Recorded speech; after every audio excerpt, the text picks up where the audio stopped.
Oh no, I'm live. I totally forgot my intro. My bad. Sorry I'm late. Did you forget to set your alarm clock?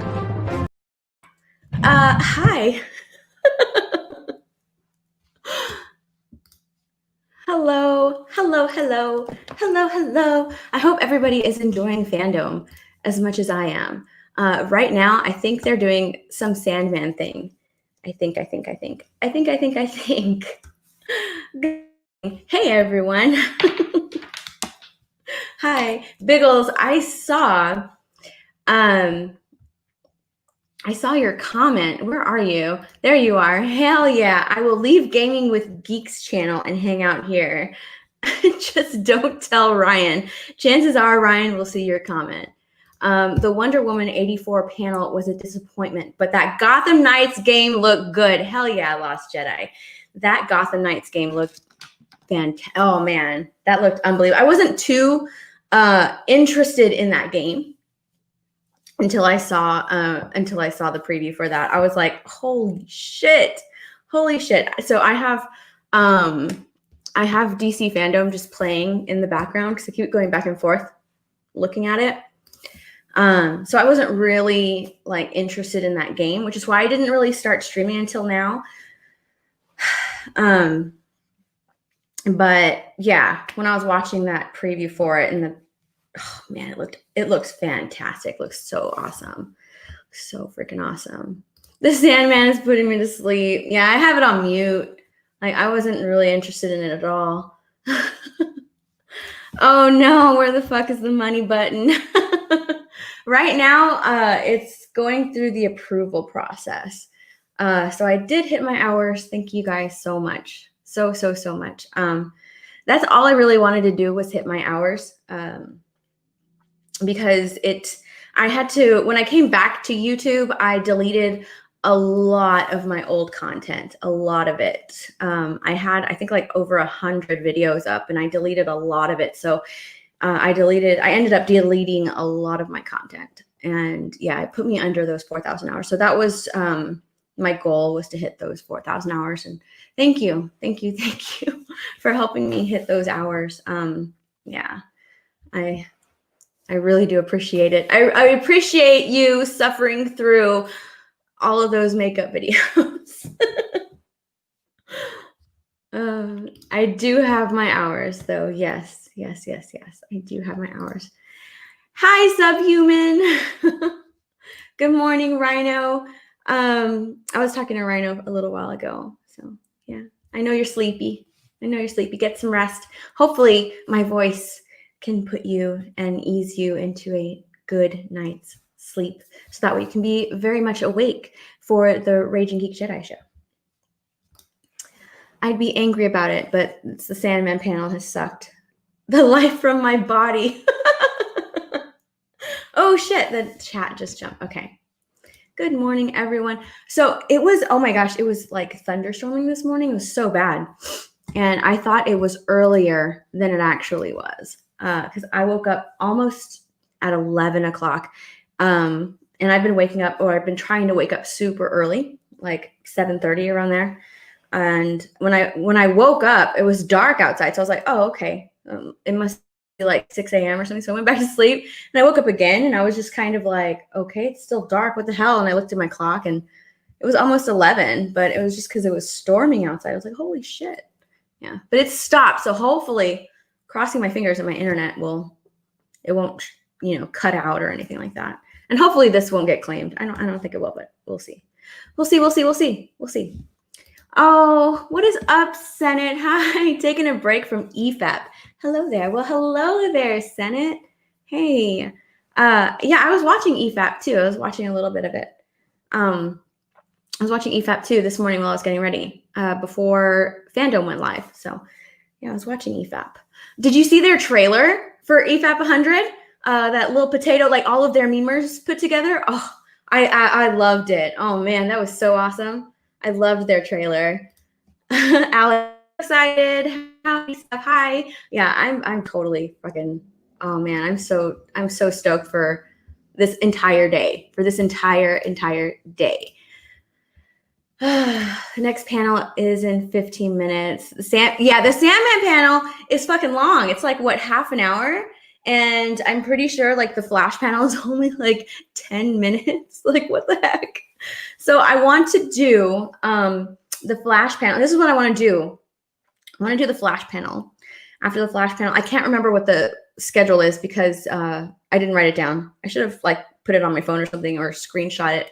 But I wanted to do the Flash panel, the Suicide Squad panel. I know that they're doing Legacy of the Bat, so I wanted to look at that. I was interested in that. And then they have like a Joker thing, a Joker whatever tribute. I don't know what it is, but it's like something laughing man. I don't remember what it is, but yeah, I wanted to, because, you know, I love my Joker. So I wanted to do that. And I can't remember if there's anything after that. I can't remember. And I don't want to look either. I don't want to go back and look. I want to play as Red Hood. So do I. Yes. Red Hood is bae. Jason Todd is bae. I love him. I deleted the videos. Yeah, I deleted a bunch of my old content. What's up, Jedi Panamontano? The Gotham Knights trailer was so good. Oh, man. I wasn't interested in that game. Wasn't interested in it. And then I saw the trailer and I was like, all right. I'm sold. I shield Wall of Dragons. Don't know how you do it, but your hair is exquisite every time I see. Oh, thank you. I put oil in my hair. It's like before I dry it, it's coconut, like it's all over like hair, face, and body oil. It's a coconut oil, so I use that for my hair. I need it. Soothing voice. Yeah. Zachariah is here. Good afternoon. Hello. Hi. Yeah, the EFAP meme boys are good. Repository, Lil Potato, Plague Creations. Yeah. Yeah, I follow all of them. I like Lil Potato. All right. They're still going on. Damn. I really should have taken a screenshot. Jeez. So it's at 11:40 your time. All right. What's only 5 minutes and then the Suicide Squad? Oh, that's right. The multiverse. That's the other one that I wanted to do. The multiverse. So the multiverse is in 4 minutes. So yeah, that's the other one that I wanted to do. The multiverse. The multiverse I wanted to do because the Flash movie is supposed to explore the multiverse, or, you know, show the normies what the multiverse is and kind of like bring that into play if they don't watch, I guess, or if they don't read the comics, if they don't watch the CW show, because I know that the multiverse comes into play a lot in the Arrowverse. So yeah. So I wanted to kind of watch that panel. I think that panel starts in like 4 minutes. I don't know how that panel is going to go, but we'll see. We'll see.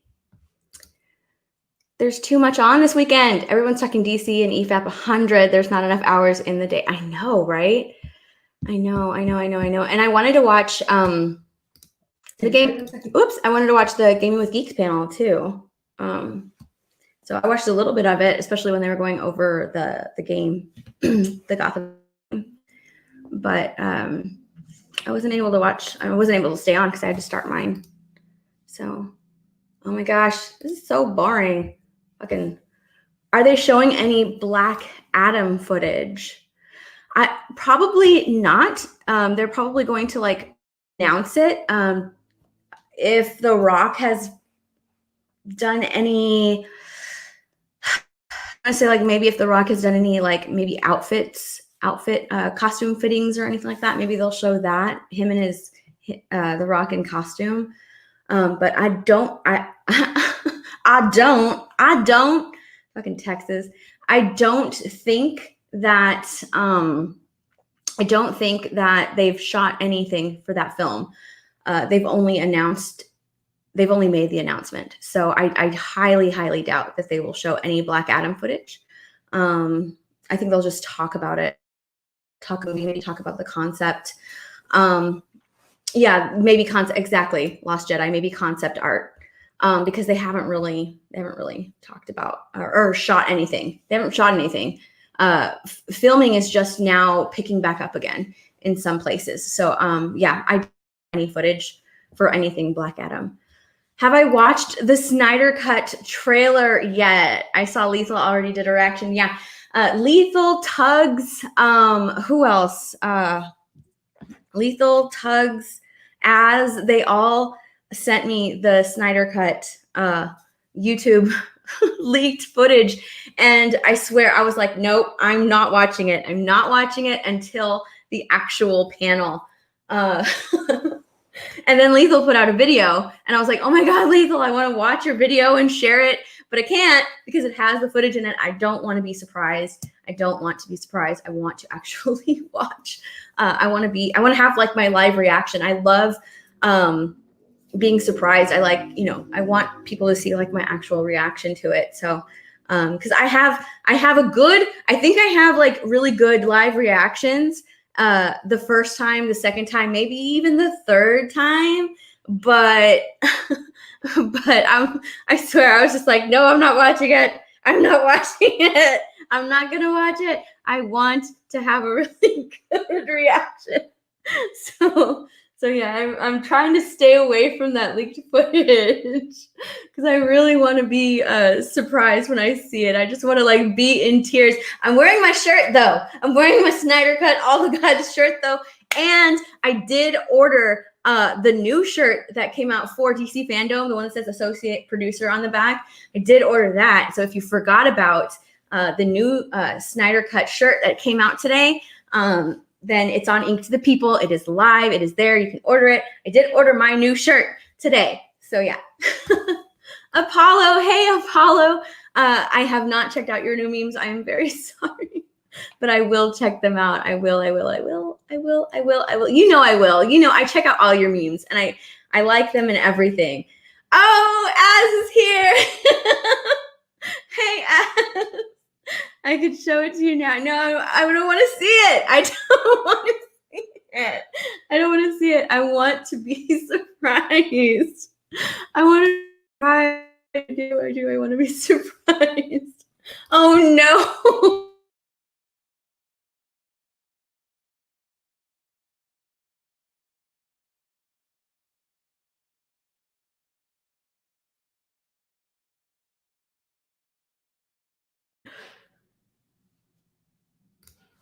Okay. Whoa. I think I froze there for a little bit. All right. Let me Okay, let me plug my headphones in because yeah, I know I froze. All right. Let me plug my headphones in. Hello, I'm so close to the camera. Okay. There we go. Because I'm going to share my screen. I think they're about to talk about the multiverse. We will see. Let me share my screen. Share the audio. DC Fandome. Oh, and let's see. What are we talking about? Oh, let me make it full screen. Hold on. Yes, the multiverse 101. The multiverse has been at the heart of DC almost from the very start. But the moment most fans think of is this one. In the Silver Age of comics, when the Flash met the Flash in 1961. In Flash of Two Worlds, DC created a story where the Flash could be Barry Allen and Jay Garrick at the very same time, and created the architecture that would allow DC to be expansive, inclusive in their storytelling and in their universe, and is the world that fans now know, and also laid the groundwork for the ambitious crossover event Crisis on Infinite Earths. Yeah, they kind of did that in the Flash TV show, fans, bringing together DC when Barry saw himself and supervillains in a truly epic event.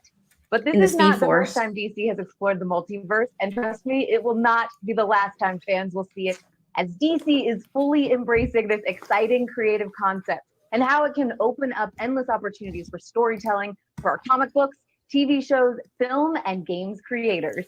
Here in the DC Fandome, I am so excited to have our own crossover moment and talk about what the multiverse really is for DC. Yeah, she does have a really pretty smile. Story DC tells and how fans can expect to see it on the page or on the screen moving forward. I'm Tiffany Smith, and I'm so excited to welcome our panelists here today.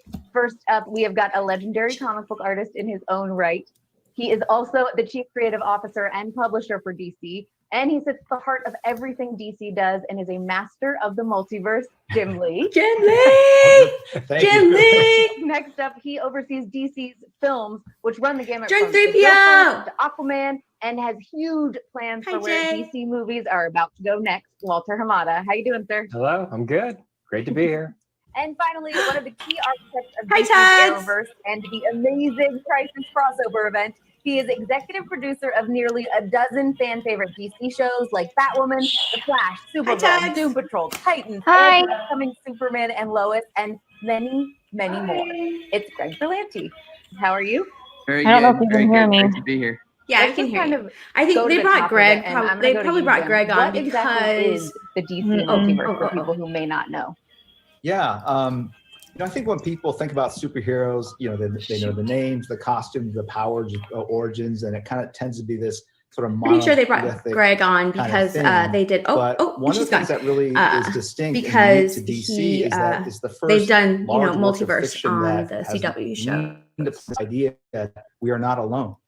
We have this reality, this Earth, but that there are alternate realities that sit side by side with us, and the infinite number. And on each of these different Earths, Trey. we exist, but Trey. maybe in slightly different variations, right? We might be a different gender on another planet, or we might be furry creatures.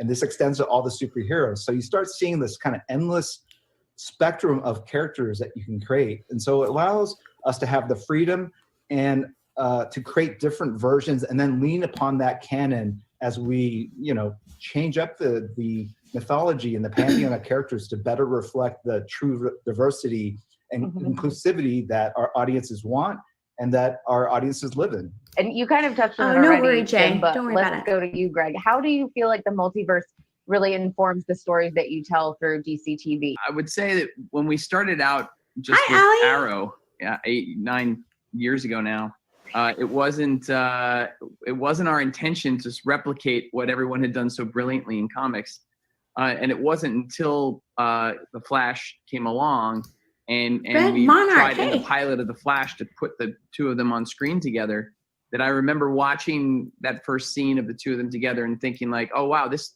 makes me feel like the DC books made me feel, like 1 + 1 = 3. The other thing it allows for is the vastness. You really feel the vastness of each of these different worlds, and I think it adds to the importance of these heroes and the myth.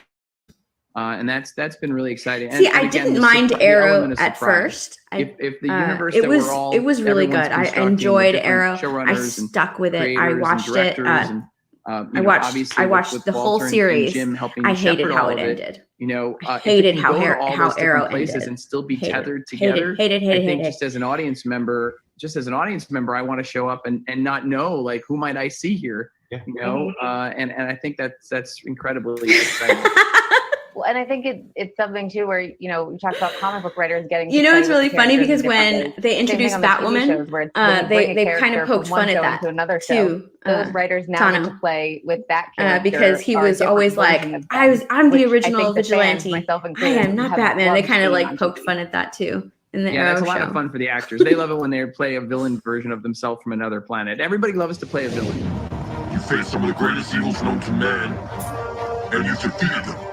If you think so highly of yourselves that you can defeat any threat that comes your way. Okay, I didn't mind this one. What is it called? Crisis on Earth X? I didn't mind this crossover. This was all right. How do you feel about us?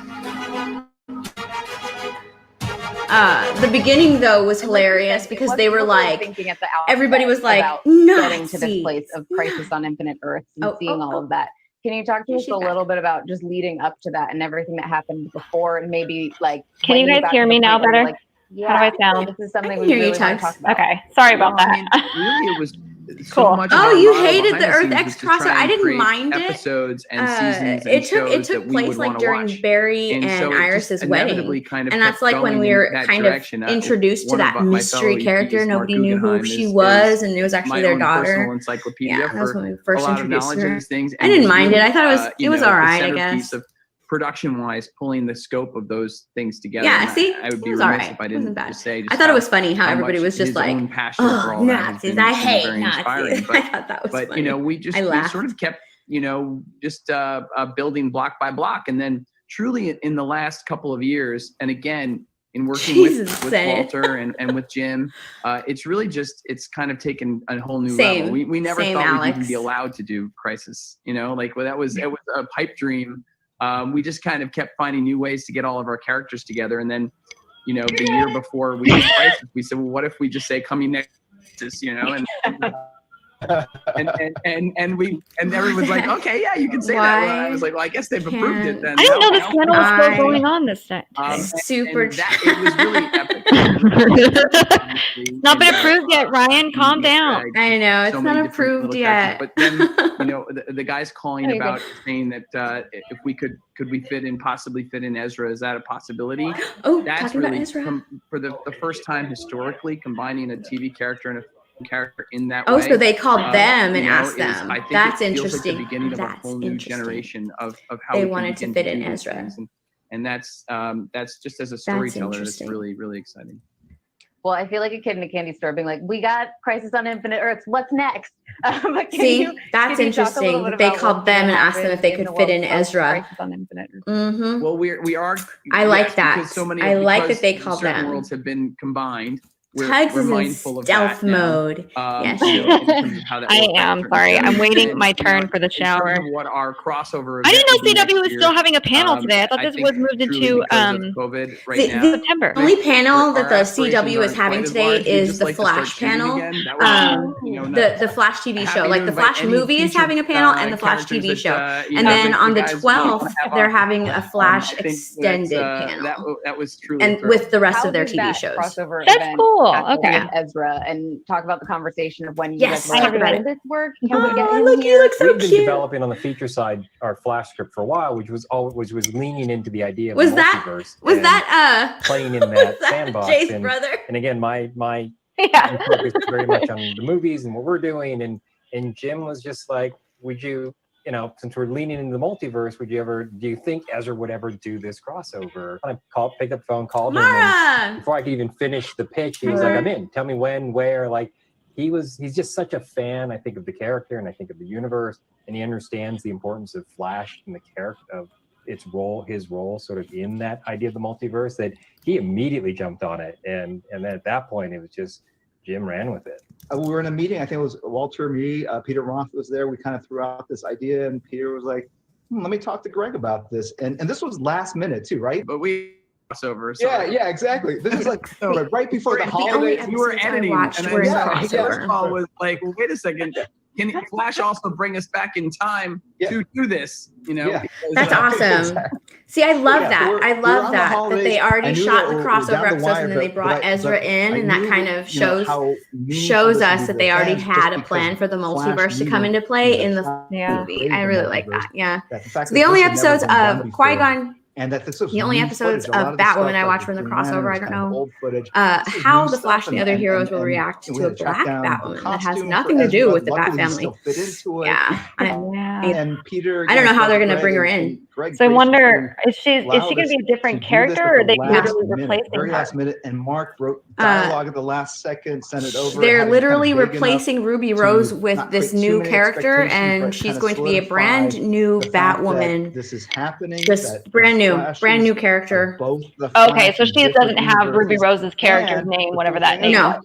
Okay, well, at least they're doing that and not like just. He got his name. Yeah, but like with a character that we've never seen before, with a character that has nothing to do with Ruby Rose, it's just really really odd. It's so odd, and I'm wondering if they're gonna do that. If they're gonna do that. Are they going to do that like every season? Is that going to be their shtick now? Having Batwoman every season? It's going to be stupid. It was just a great moment. And then when it went live, well, at least they're not like giving her the same name, I guess. I don't know if that makes it better or worse. A lot of people who if the character has nothing to do with DC whatsoever, this show is going to fail.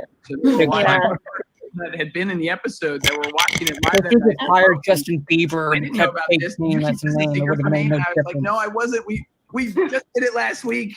Yeah. Is this cosplay? The man. Selfie, bro. No, I'm sorry. I don't. We're not. No. Hi, Lethal. Also, the Hey, Flash. one sec. The Just what? plugging my shit in. Okay. The Flash. Flash? This is the best part. I Yeah. don't even care about the rest of it. It's complicated. I like your outfit. I got blocked. Comfy. You got blocked. Pretty cool. Well, From what? Seems safe and Breathable. The trailer. Oh. No. Did you get claimed? What does that mean? How can Yeah, but not a this could be strike. impossible. Okay, good. it's impossible now? You don't know about the. Oh my god, don't do this to me. I don't know about the what. Well, I gotta talk about that, Greg, because I know just the crossover events are such a big to-do anyway, getting all of the actors from all of the shows and the sets and everything working together at the Oh, same Harold. pace and Lord timing. Longdong. And then now says throwing Biggles. in the film Alex, piece as well. Lord Longdong. I feel like all of you guys just Who else cracked a huge knowing erection you a during little Gotham bit that Knights? you're a huge fan, so you're like, Oh we'll do anything to make man, it I work, but what loved was it, that moment Lethal. like for That was you? awesome. Well, I was honestly, I really do experience these shows just as a fan first. And so when I heard it, I just thought I would want to see that. I would want to see that, let alone be a part of it. Jeremy Swiggs, and whenever Lord anybody Longdong. in this business is doing stuff from that place of like, how can we make this thing the best it can be? Oh and my how can we God, deliver Gotham Knights something looks to so everybody good. that, It understands does. It really these does. characters as much as we do. Then possible stuff that seems I have impossible no ends up idea becoming how they possible. kept I Red think Hood up to under this wraps point, for we so were long. the company was just organized in a way where TV was TV and film was We have film, Lord Longdong. Lethal, have you seen oftentimes this? Look, DC look, and look. Jim was sort of the arbiter of Lord like, hey, Longdong. I want to use this character, using this character, and it became this like really weird situation. The fans they love the characters. They just want to see the characters, and this sort of opens. It says, "Hey, Lethal." Fuck you, by the way.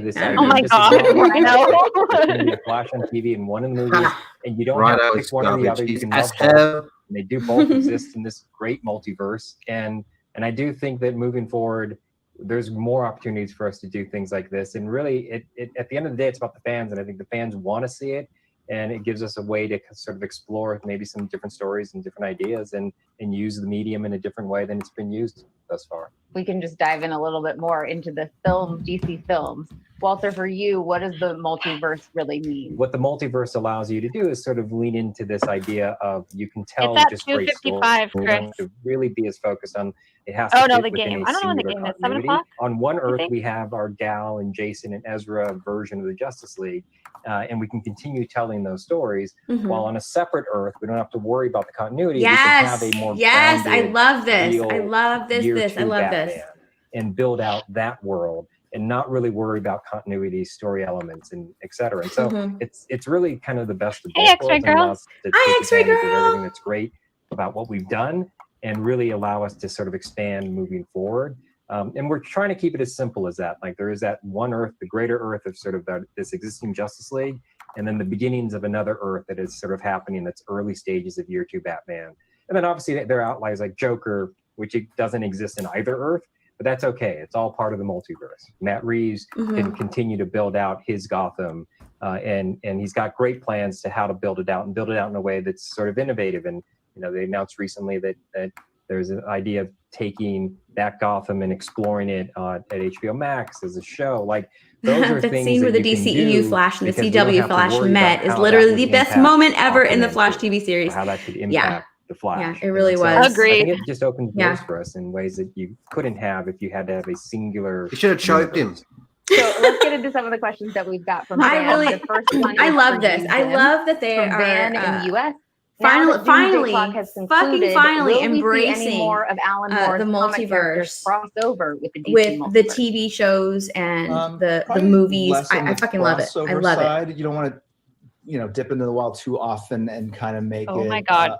too regular thing. It becomes too commonplace. You want to save it for really big epic storylines where you've Raging got Rhino. great creators like Jeff Johns. I wish the who really multiverse was come real. in and, I'd go to really whichever world had deliver, no a story SJW or worthy of that kind of cuties. Fuck concept. Netflix. Just But we are, oh there's a God. spin-off. I don't even want to think about Place that it. did have Rorschach series that Victoria. Tom King is writing. It's not Lethal. like necessarily a crossover per se, but we are exploring more of the Watchmen universe. It's obviously got kind of a second life with the HBO TV series. A Second Life so for it's been Watchmen. Kind of fun exploring that. No, it didn't. yeah, Jim, come that's on all I can now. share at this point. The next one is for Greg Didn't from Rebirth give Saurabh it a Kumar Singh second in life? India. The Crisis on Infinite Earths finale showed that the multiverse is gone Mhm. and there exists only one universe and one Earth Mhm. Prime. But since other shows like Titans, Doom Patrol, and the DC still goes on, is the multiverse actually gone or is it recreated? It's recreated. It's not gone. They just don't know it yet. That was to really help us, sort of like the original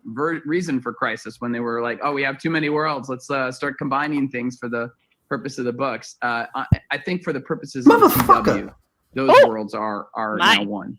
But off network is like being off planet in a different part of the multiverse, but it's still alive and flourishing. The multiverse. Every existence multiplied by possible. I love this. I love how they showed this. I haven't seen Star Spread out yet. before space and time in infinite measure. Heard really good things about Stargirl. Yeah, I've heard it, Stacey. I've heard really good things too. I haven't watched it yet. Civilizations rose Earth 19 with Swamp Thing. and fell. Oh, I missed something. That was bullshit. Everyone watched the first Earth episode. 19 That's with, pretty yeah, good. There's Oh yeah, it's Titans. cancelled. There's Titans. I still there's- haven't seen Titans. A precious gift. I Persevering finished in the season face 2, of so every I'll obstacle. be waiting on Titans.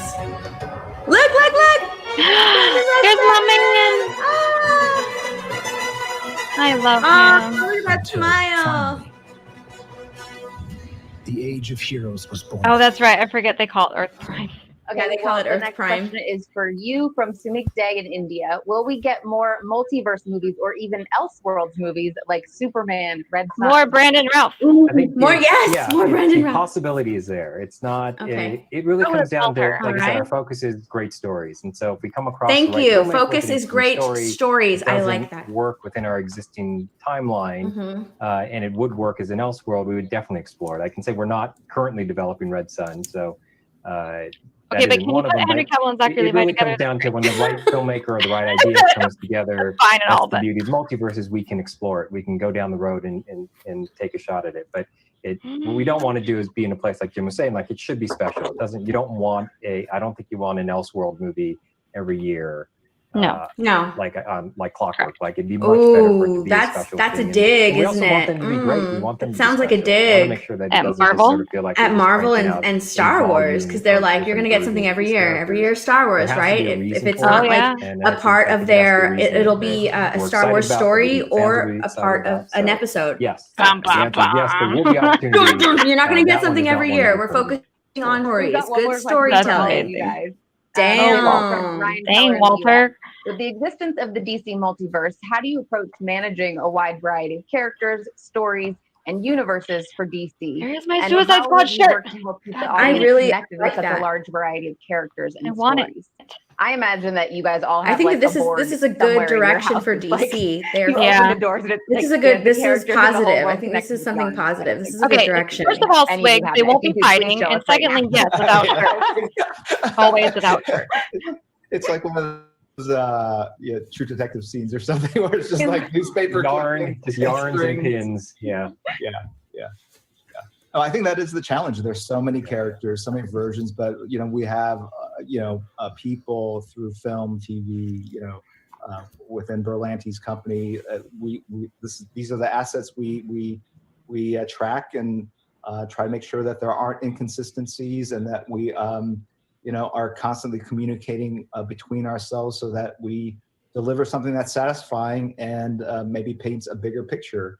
And now that this has been established, this multiverse across all of the content, I think there's going to be a greater need for coordination to kind of deliver even cooler surprises going forward. I love that. But, I just love wanna that. really thank and applaud. They're going to Greg have to for pick something really to laying the make groundwork a for all little of this, bit of a because prime, they though, didn't so have that to they do can, this. if they wanted to, they can from what cross I hear over from like Mark Guggenheim, Affleck, it's Cavill, a and crazy whoever amount of work. left, you know? And, Yeah, I'm wondering bringing if all they're these going people to together to keep deliver the something that DCEU could as potentially be very prime. confusing Like or that's the complicated prime. and Everything be else able is to just I tell a hope story so. that's, yeah, I feel that's like that's prime. a good shot. That's It was an prime, amazing and thing, then the like fact that they've been able to Robert do it Pattinson year in, Batman year is out on a with different different earth. kind You of know. crossovers and big events has been a real blessing, I think. What if they'll choose Snyder to be Prime, or if they'll keep it, if that as like a separate story, like within the Prime? Does that make sense? Am I making sense when I say that?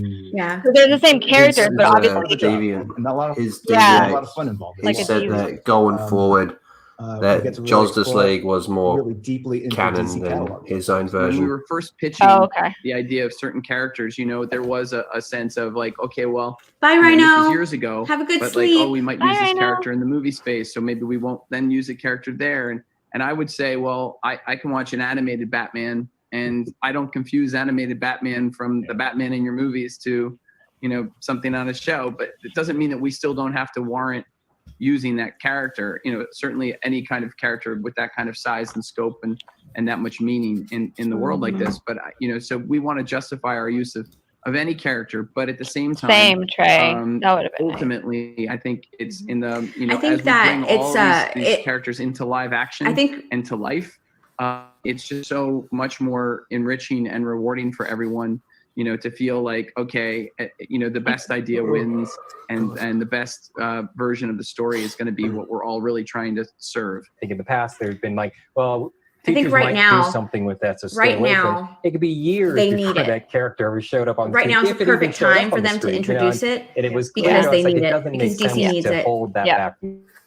Let's explore that. And by the way, if they fall in love with the character on TV and we do something in the movies 3 years down the road, all the better. Like, it's just a greater awareness for the characters. And so for us, our board is much smaller because we have fewer things that we're working on. We have, you know, within a movie, it's 120 pages and there's a handful of characters, whereas in TV, there's a bunch of other characters that pop up. So it's a little bit more straightforward for us. I think really Jim is the great sort of, he's the center of everything. So he has to know everything that we're doing features. Lee Phil, look at this comment.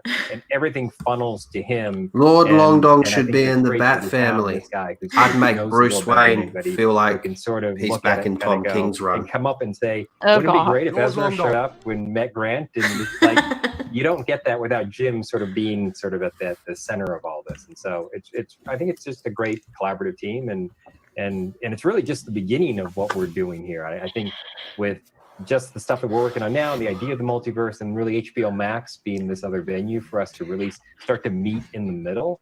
I think if there was that sense that TV was TV and film was film, Max sort of becomes this place where we you know, it's like, it'll be our clubhouse. Well, everything will gather into that space. Oh, that's and we'll be able to interesting. explore different opportunities and cross I back like over. that. And We I'm can excited cross about the over on potential HBO Max. of all the things that we can do with DC in the multiverse. Awesome. Well, I want to say a huge thank you to the three of you guys for taking the time to chat with me and all of the fans here in the DC fandom. I'll This send is you a such, link, like, Ords. we're talking Let me about different get the platforms link for for things, you. and this is a whole new platform for fans to get to experience the DC multiverse as well. So thank you guys so much. This has been awesome. Thank you, Tiffany.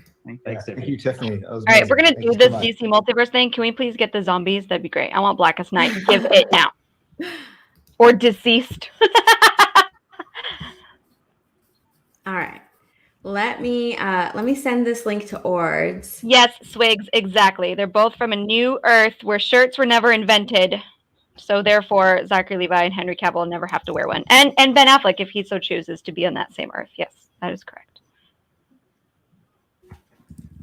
Superman Returns return. What? Yeah, Superman Returns. Return. Brandon Routh. Superman. Oh, I was like a sequel to the movie? Or just him as Superman? Where is... Interesting. Oh shit, they go straight into the Flash panel. All right. Oh. Let me add Ryan to the stream. Hi, Ryan. Hey, everyone. I'm here for the Flash. Yeah. I'm here for Suicide Squad, but I still got like 10 minutes. Shit. You don't like this? I'm Andy Muschietti, director of the Flash movie.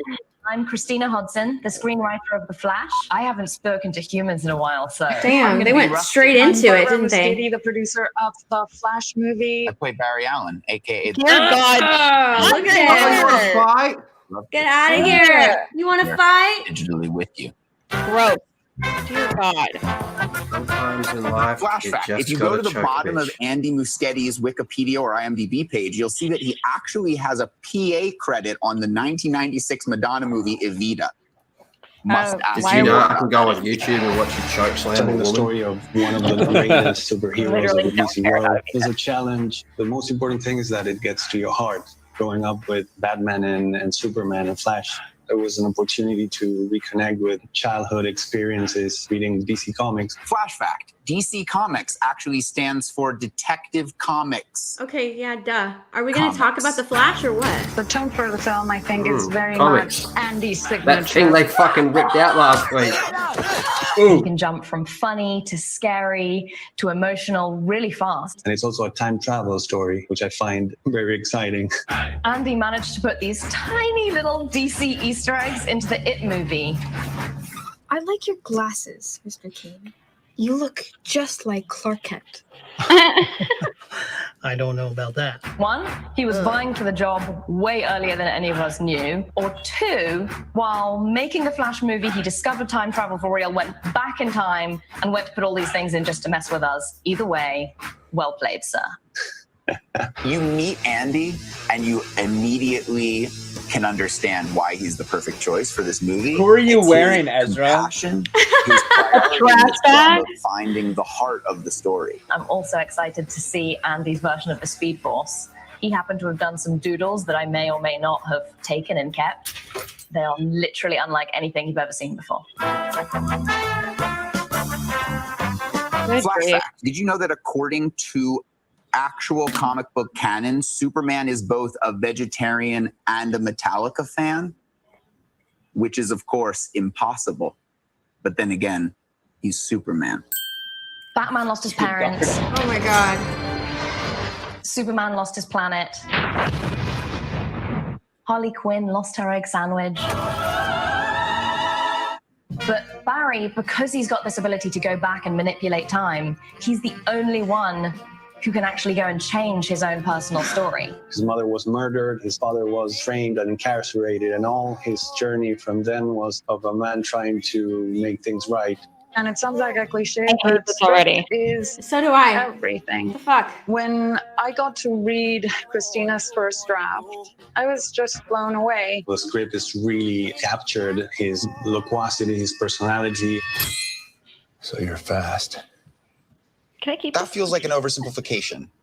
I fell in love with The Flash when I read Flashpoint. The combination of giant spectacle, action, and fun with this incredibly personal, intimate story of a boy just trying to save his mum.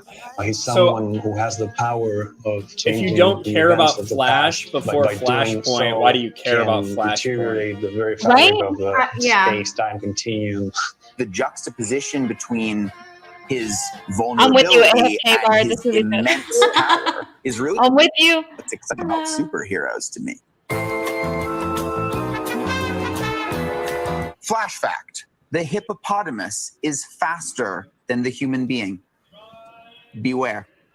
Every actor, every director, every writer brings something different. I like to how they character. showed him with Barry Zach. as a character, and especially the way Ezra plays him, he's a guy with so much heart, so much humor. Spending time with Ezra is kind of like spending time with Barry Allen. Really, I can feel I don't his know. passion We'll and see. his enthusiasm and his creativity. He was born to play this role. I don't think that's true. Flash fact. The first appearance of the multiverse in DC Comics is actually a Flash comic. Flash Comics number 123, The Flash of Two Worlds. Time travel isn't simple. It's not always a straightforward case of go back and change one thing and another thing changes in the future. This film is immensely important because if you look around at the DC universe, obviously we have all of these characters that exist within their own bubbles. We even have now multiple iterations of the same story. I'm Batman. And Batman. I'm Batman. Sound like a cool guy. This movie, by opening that door of Flashpoint in the comics, all of these stories and characters can start to collide. Hello? Whoa. Yes. This should be impossible now. It should be impossible now? You don't know about the... Oh my God, don't do this to me. I don't know about the what. The cinematic multiverse is going to be born out of this movie. It's born out of Barry's story. It blows our minds. Oh, dear God. The levels of possibility that exist within the context of this character in this story. I can't wait for all of us to be able to sit down in a theater and enjoy these movies in the dark with a lot of people and with great snacks. She's like, great snacks. So obviously, I don't want to spoil too much of the movie. I want you to be surprised when you see it. There's something that I can show you. Okay. A sneak peek. Oh my God. Are you? Oh, nope, sorry. That's my fault. It was an accident. It's I not like my this. personal Flash playlist, fact. but it might, that might have been my fault. Back to you, Andy. So I'd like to share a couple of concept art drawings, and it's Barry Allen's new suit. Oh.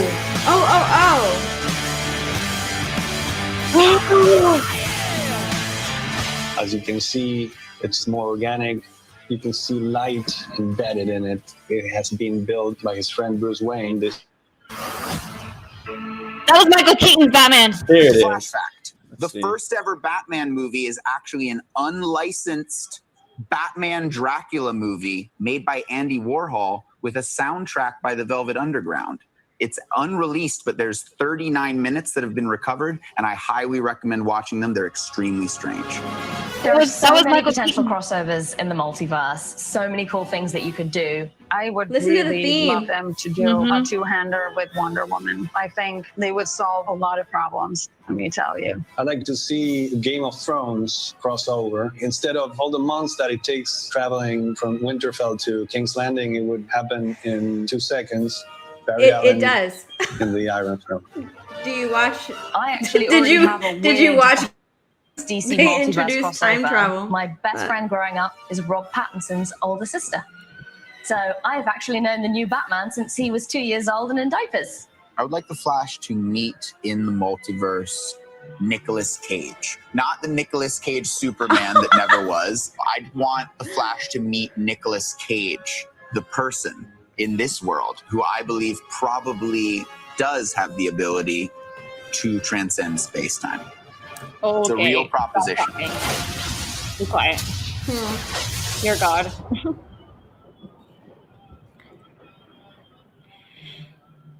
Does anyone else feel like?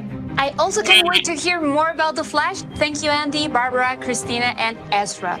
Fun fact, we all know there are several... Does anyone else feel? Is she wearing fucking Harley Quinn's jacket? Yes, Oh my she God. is. They sold that at Hot, or is that the expensive one? That might be the expensive one. There was one at Hot Topic that was really, really cheap, and it looked awful. But that one looked a little bit nicer. That was terrible.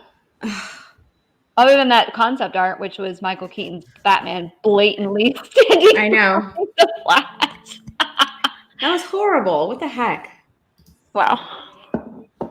Just wow. Well, I think that's going to be interesting if they essentially, because we obviously see him in his suit that he has in Justice League, and like in when he's introduced in there, we see that suit when he does the crossover with Grant Gustin, which is obviously him like working things out and trying to figure out how to time travel.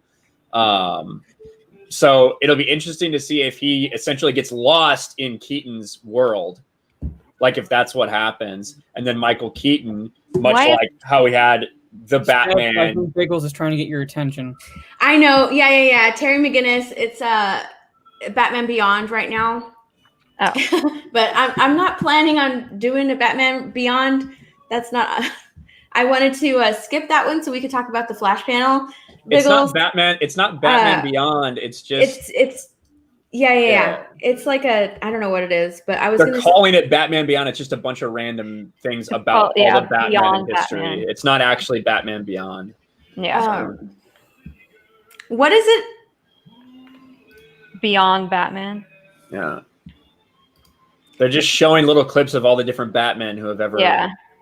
Poor Fatal. Oh. They took my stream down. Oh no. Yeah, you can't show that. It got released like 8 hours early. Somebody's cranky about it. Oh shit. Oh, you know what? I did want to watch this one. Sorry, guys. Can I? I'm gonna put it on. Yeah. You can put it on. It's just old Adam West Batman shit. I think this is what I wanted to watch. What is it called? Beyond Batman. Beyond Batman. It's just on the same stream. If you just pull up the DC Fandom website, it's just playing. I know. I see it. I want my Suicide Squad merchandise. Fandom, put it up. Hurry up. Anyway, what I was saying was that Go for it. Yeah, I'll just stick it up in the background with no sound on. Yeah. Go ahead. What I was saying was that it'll be interesting if he gets stuck there, just like he got stuck in Thomas Wayne's, in Thomas Wayne's time. If he gets stuck in Michael Keaton's and they have to they essentially have to get him a new suit so he's able to more effectively navigate the Speed Force to get back. We'll see, I guess. It would be interesting to see that, just because Michael Keaton's Batman would probably be the one to go to for that. His Batman has technically been Batman for a long time. Where was I? What was that? Where was I going with that? Oh my god, I got so distracted. Do I have the sound on? Yeah, I hear somebody has sound on the background. It's not me. I mean, I don't have anything on other than some music like in the other room. Oh, maybe that's what I hear.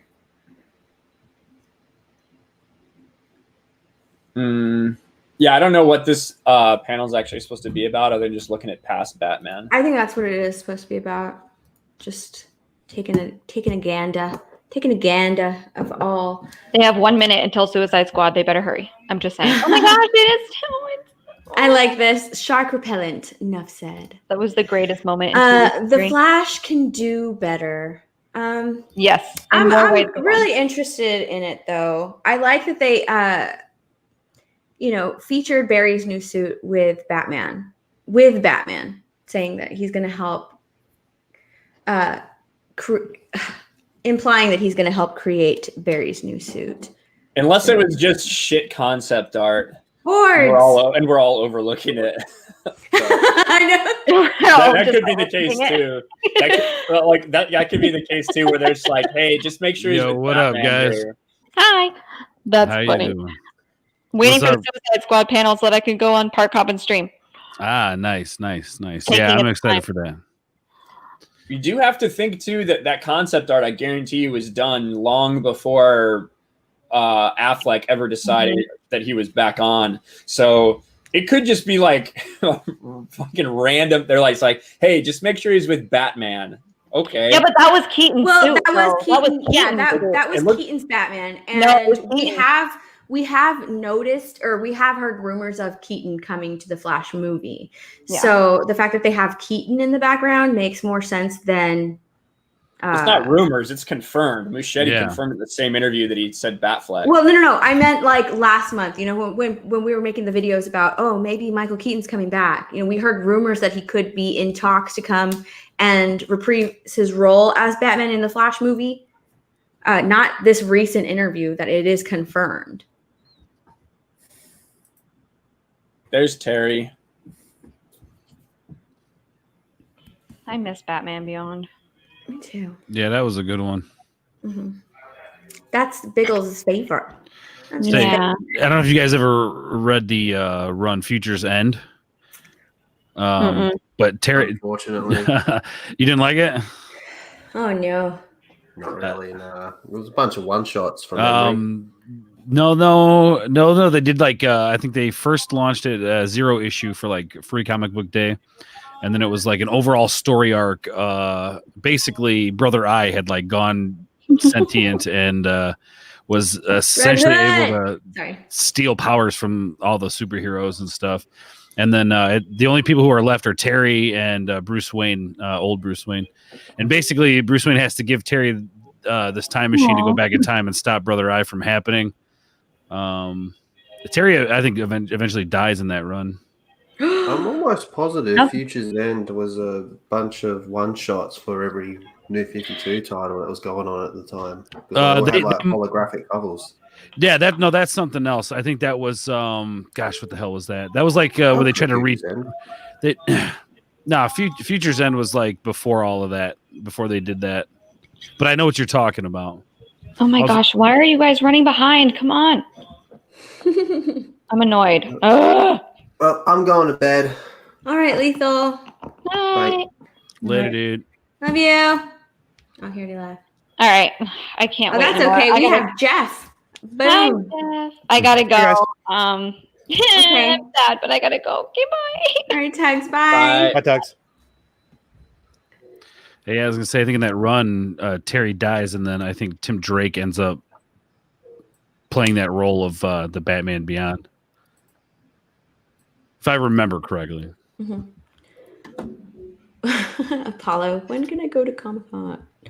Don't say that Terry dies. Biggles will start crying in the chat. Sorry, but he does. It happens. New 52.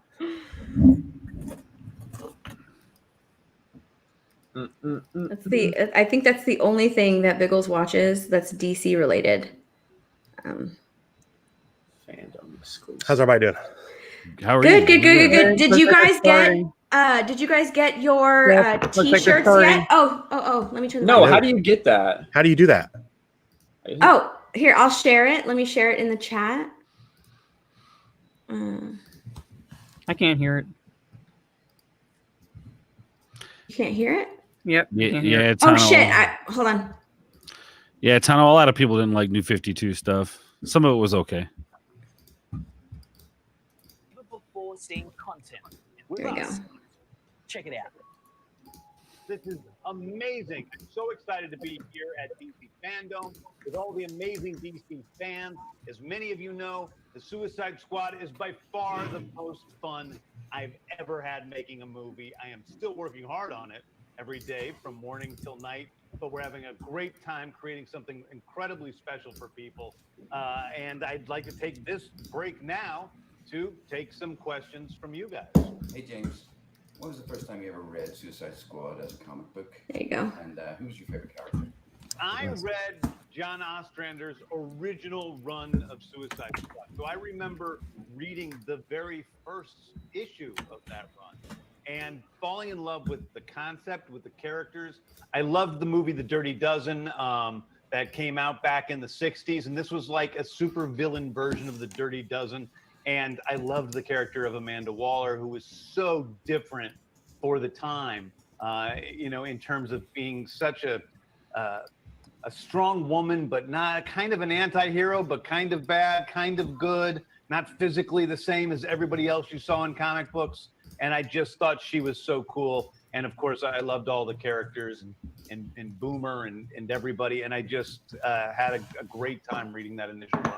My name is Maisha Kondakar, and I'm a loyal DC fan, and I'm making this video from Dhaka, Bangladesh. I have a question for James Gunn. Which DC character were you most excited to write about for the Suicide Squad movie, and why? Maisha, I think the character I was the most excited to write for was Harley Quinn. I've loved this character ever since Paul Dini first put her in animated shows. I think that there's a sort of chaotic trickster god nature to her, where she's just always going off in random directions. And as a writer, that's a really fun thing to deal with because she takes you places where you don't know you're going to go. So a lot of it was me writing for Harley, and a lot of it was Harley doing some of the writing for me during the Suicide Squad. Hey, I'm Jake from State Farm. I didn't expect that. Amounts of damage that you must have had the squad rack up in that one scene. Can you confirm the number of crashes and explosions? Asking for a friend. Hey, Jake, I cannot confirm the exact amount doesn't look of like Jake. explosions and crashes. That's but the new Jake. I will say It's the new that improved we Jake. have about as many explosions and That crashes I don't know. That's the in this question. film How many as explosions are in the any film? ever. In fact, the guy who did all Deep of our dive into special some stuff effects here, on guys. this Deep film, dive. Dan Sudik, who has done almost all of the Marvel movies, great movies, says there are more effects in this film than all of those movies he's done combined. So we have quite a huge special effect explosion extravaganza. All right. I bought my shirt. You've said Alexander's run was influential, that right now. but what else inspired Is that you that? to Is there a link there? Is that that link you shared there, That stuff? is an amazing question. One I'm excited to answer because I actually had a long talk with John Ostrander, about this, because he came and he visited the set, and I said I don't think of this movie so much as an adaptation of your comics.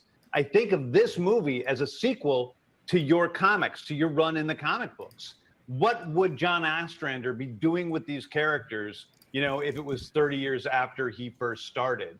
And so I think that it has the spirit and the lifeblood of the Ostrander books, but I also like to continuously take in new supervillains, other supervillains who have sometimes been in the Suicide Squad comics over the years, but also a lot of characters like Polka Dot Man and Ratcatcher who have never been in the Suicide Squad, but who I just think are great DC villains who have something to offer and that we could have put into the movies. So that is where my biggest inspiration comes from. Who were your favorite villains as a kid? And did working on this movie teach you anything new about these quote-unquote villains? Wow, who were my favorite villains growing up? Well, I was a huge Batman fan, and I'm going to tell you who my favorite villain was, and maybe it's a little embarrassing, but I'm not embarrassed by it. It was Batmite. I loved Batmite. I thought he was hilarious and creepy as heck. So Batmite was definitely my favorite supervillain, and don't think I didn't think about putting the Batmite in the Suicide Squad, because I did. I saw the set photos of the Suicide Confirmed Batmite. Batmite, yeah. Yeah.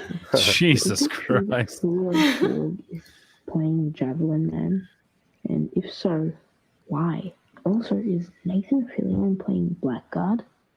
Hey, Milan. So, is Flula playing Javelin Man? Well, his name isn't exactly Javelin Man, but in mere moments, we are going to see who Flula and Nathan are playing in the film. And I'll give you a hint. One of them you got pretty correct, and the other one you didn't get correct. And there's a lot of people all over the internet who have theories about who people are playing, and sometimes they've been right, and sometimes they've been wrong. And so I guess we're going to answer all those questions. You say Javelin. But it is interesting how little we know about this. Flula Borg is Yeah. funniest He said something guy about somebody having a in the javelin. entire world. And Yeah, Javelin Man. Yeah, the sports master maybe. Through all this, and he's a great guy. And Nathan, of course, has been in all my movies. He's already been a friend. It's the only person I could think of Here with a it comes, javelin. the time that so many of you guys have been waiting for. Who is who in the squad? You've heard a lot of the actors that are in this movie. You don't know who they're playing. Maybe you have some good guesses. Maybe you're right. Maybe you're wrong. We'll have to see. But here it is. Everything. All right. You know the deal. Successfully complete the mission, you get 10 years off your sentence. Fuck on. Welcome to Task Force X. These are your brothers and sisters for the next few days. Mike Rooker, that's cool. Flula! Javelin. I love her outfit. Me too. Absolutely. Who thinks that Javelin's going to be a throwaway character like Slipknot was? Yeah. Oh, give it. Oh, absolutely. I kind of liked a Ratcatcher. That's cool. Yeah, me too. Idris Elba. Damn. Bloodsport. Bloodsport. Hell yeah.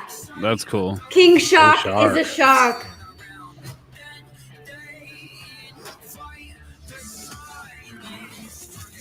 There's so many people in this. I know. Seriously, yeah.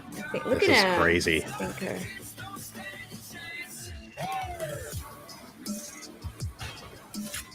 I fucking hate this dumb motherfucker. Me too.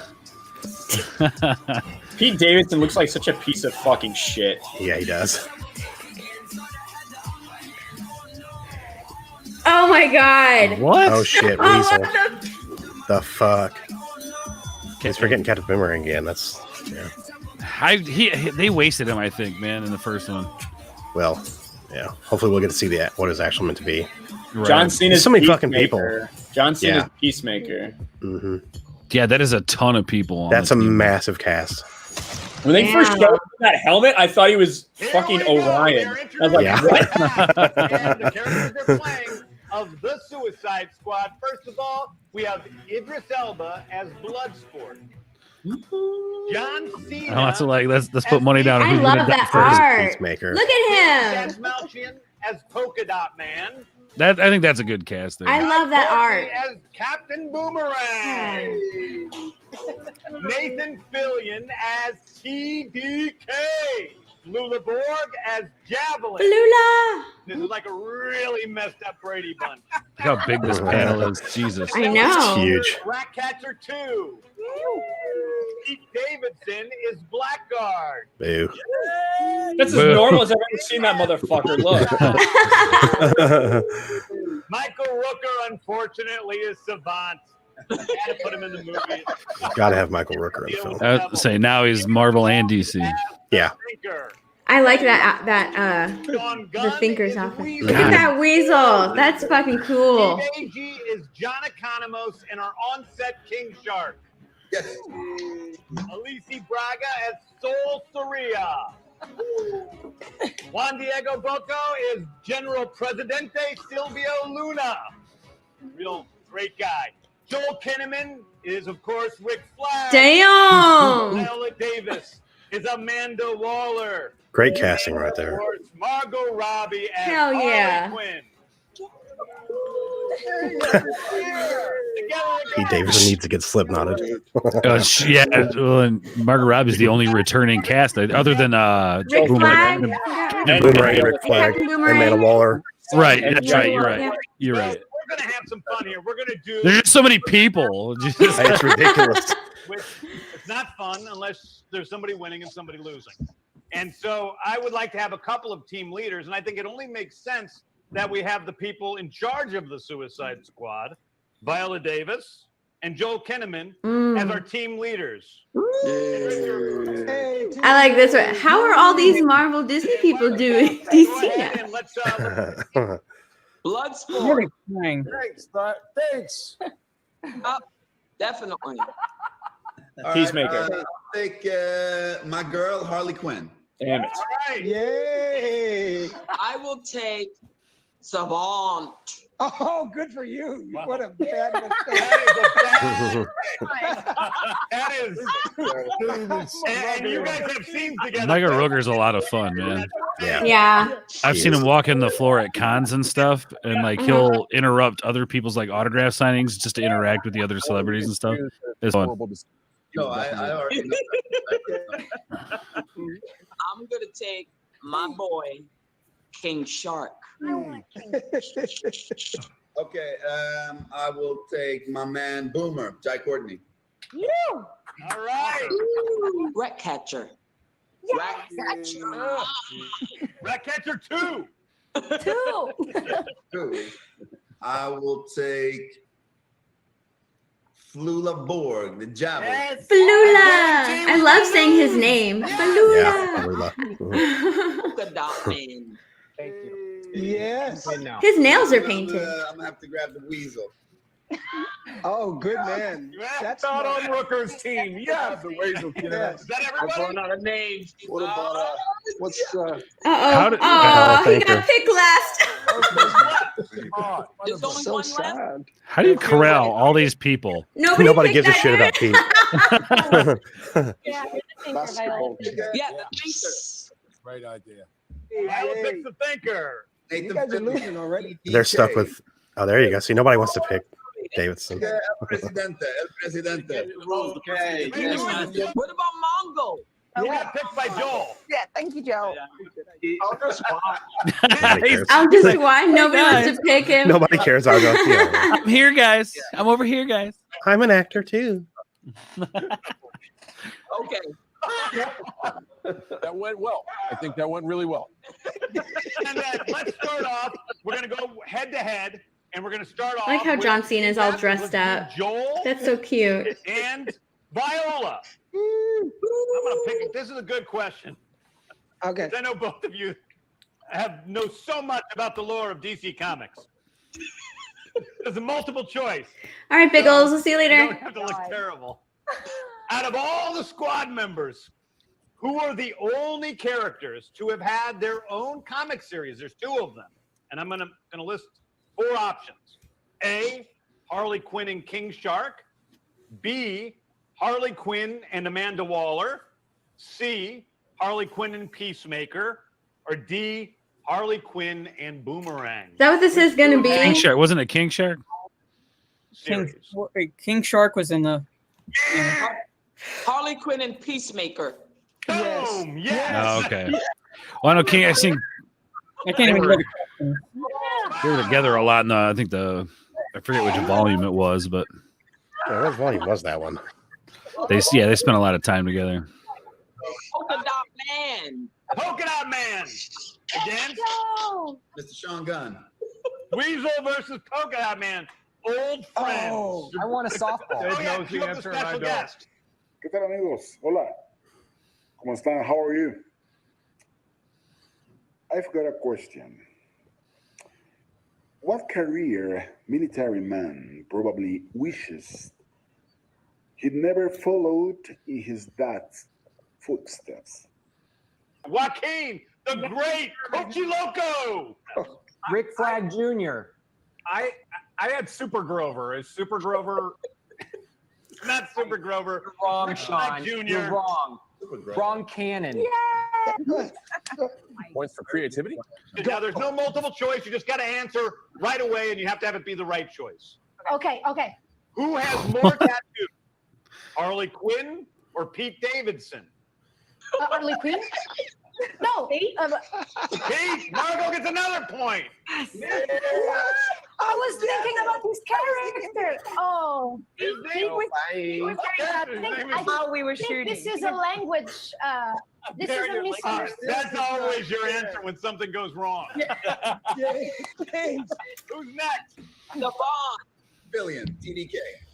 What's the government's official code name for the Suicide Squad? I thought it was the Suicide Squad. No. Task Force X, you Task dumb Force X. motherfucker. Task Force X. I can't say that even if I knew the answer. You said it. You say it in the movie. Some of these are too easy. Hey, can we go to like one of our secret guest questions? Hey guys, which team member would you sacrifice first? Correct answer. Rooker. Yeah. Are you serious? Is that what you said, Steve? I said. What's the answer, Jen? Jedi. I'm learning so much about the movie. Ever had to spend a day working. It's in the description. Like they're gonna play a game. So. You know what? People are always like that. They always want to get rid of the. Hey, Steph, I gotta pop out for a little bit, but if you're still live in a little, I'll be back. Okay. Yeah, no worries. All right. See you, Ron. Bye. All right, we're gonna have Flula versus Elise. Oh boy! Which character made his or her first full appearance in Superboy #9? Ryan about to go make a video, I bet. Yeah. That's what he's doing. He's making a video. He's gonna edit it and upload, and then he'll like come back on the panel. That's Dude's what a he's machine. doing. That's what I was doing before I came on. I was editing a video. Dude's a machine for real. Yeah, he's probably gonna make a video about Scott Mendelson and what he's saying about Zack Snyder. How much you want to bet? Snyder wrecked his ass, dude. Oh yeah, for sure. That's hilarious. And for King Shocky. I was gonna say B. B King Shark. How did you guys know that? No. Oh, I said King Shocky. That's incorrect. So okay, so it goes to Elise. Yeah, sorry. King Sharky. Like not Those are even crushing it. God, he's so hot. You can't just give away the point. What? You can fool. You can't give away your point, dude. Why not? I give away snacks at lunch. Have my point. Hey. Falula's so funny. I really like that he's in this movie. Yeah. What are we doing right now? What's happening? He's not. You keep complaining. He's not on our team. Oh my God. You're on Viola's team. Wait, I'm not. I thought you were on my team too. But no, you're not on my team. Oh my God, he's having a big we have boomer another moment. special question. Why don't we do the last special question? Hi guys, so now I have a serious question for you guys. I'm gonna test your smarts. Who shot Superman? Was it J.R. Ewing, Peacemaker, Bloodsport, Amanda Waller? Let me know. That is Storm Reed. My daughter. Which of your characters is in prison for shooting Superman? Bloodsport. Bloodsport. That's correct. Bloodsport is in prison for shooting Superman with a Krypton bolt. Storm Reed turns in an amazing performance in the film, and Did he say Krypton bullets? Kryptonite. amazing in the movie. He straight said Krypton bullets. He did. He did straight up. Is there anybody left? Who's left? I like Alex McCarthy. He's Mary Poppins, y'all. Great. Oh, Julia. He will lose first, Pete. What comic book Because series? it wouldn't be a DC thing without a drop about Marvel there. Yeah. DC is killing it right The now. Brave and the Love Bold. it. Yeah. Yeah, they are. B, The Bold and the Beautiful. C, The Bravest of the Bold. Or D, Time to Die Hard. Yeah. The Brave and the Bold. Pete, it's yours. Pete, you did it! All right. Idris I hope Elba it doesn't do it again. versus Mei Ling Mangao. Okay, question. Which character... Oh, this isn't fair. She looks like she'd kick some ass. I know, right? Which character goes into the mission armed with the most weaponry? Bloodsport.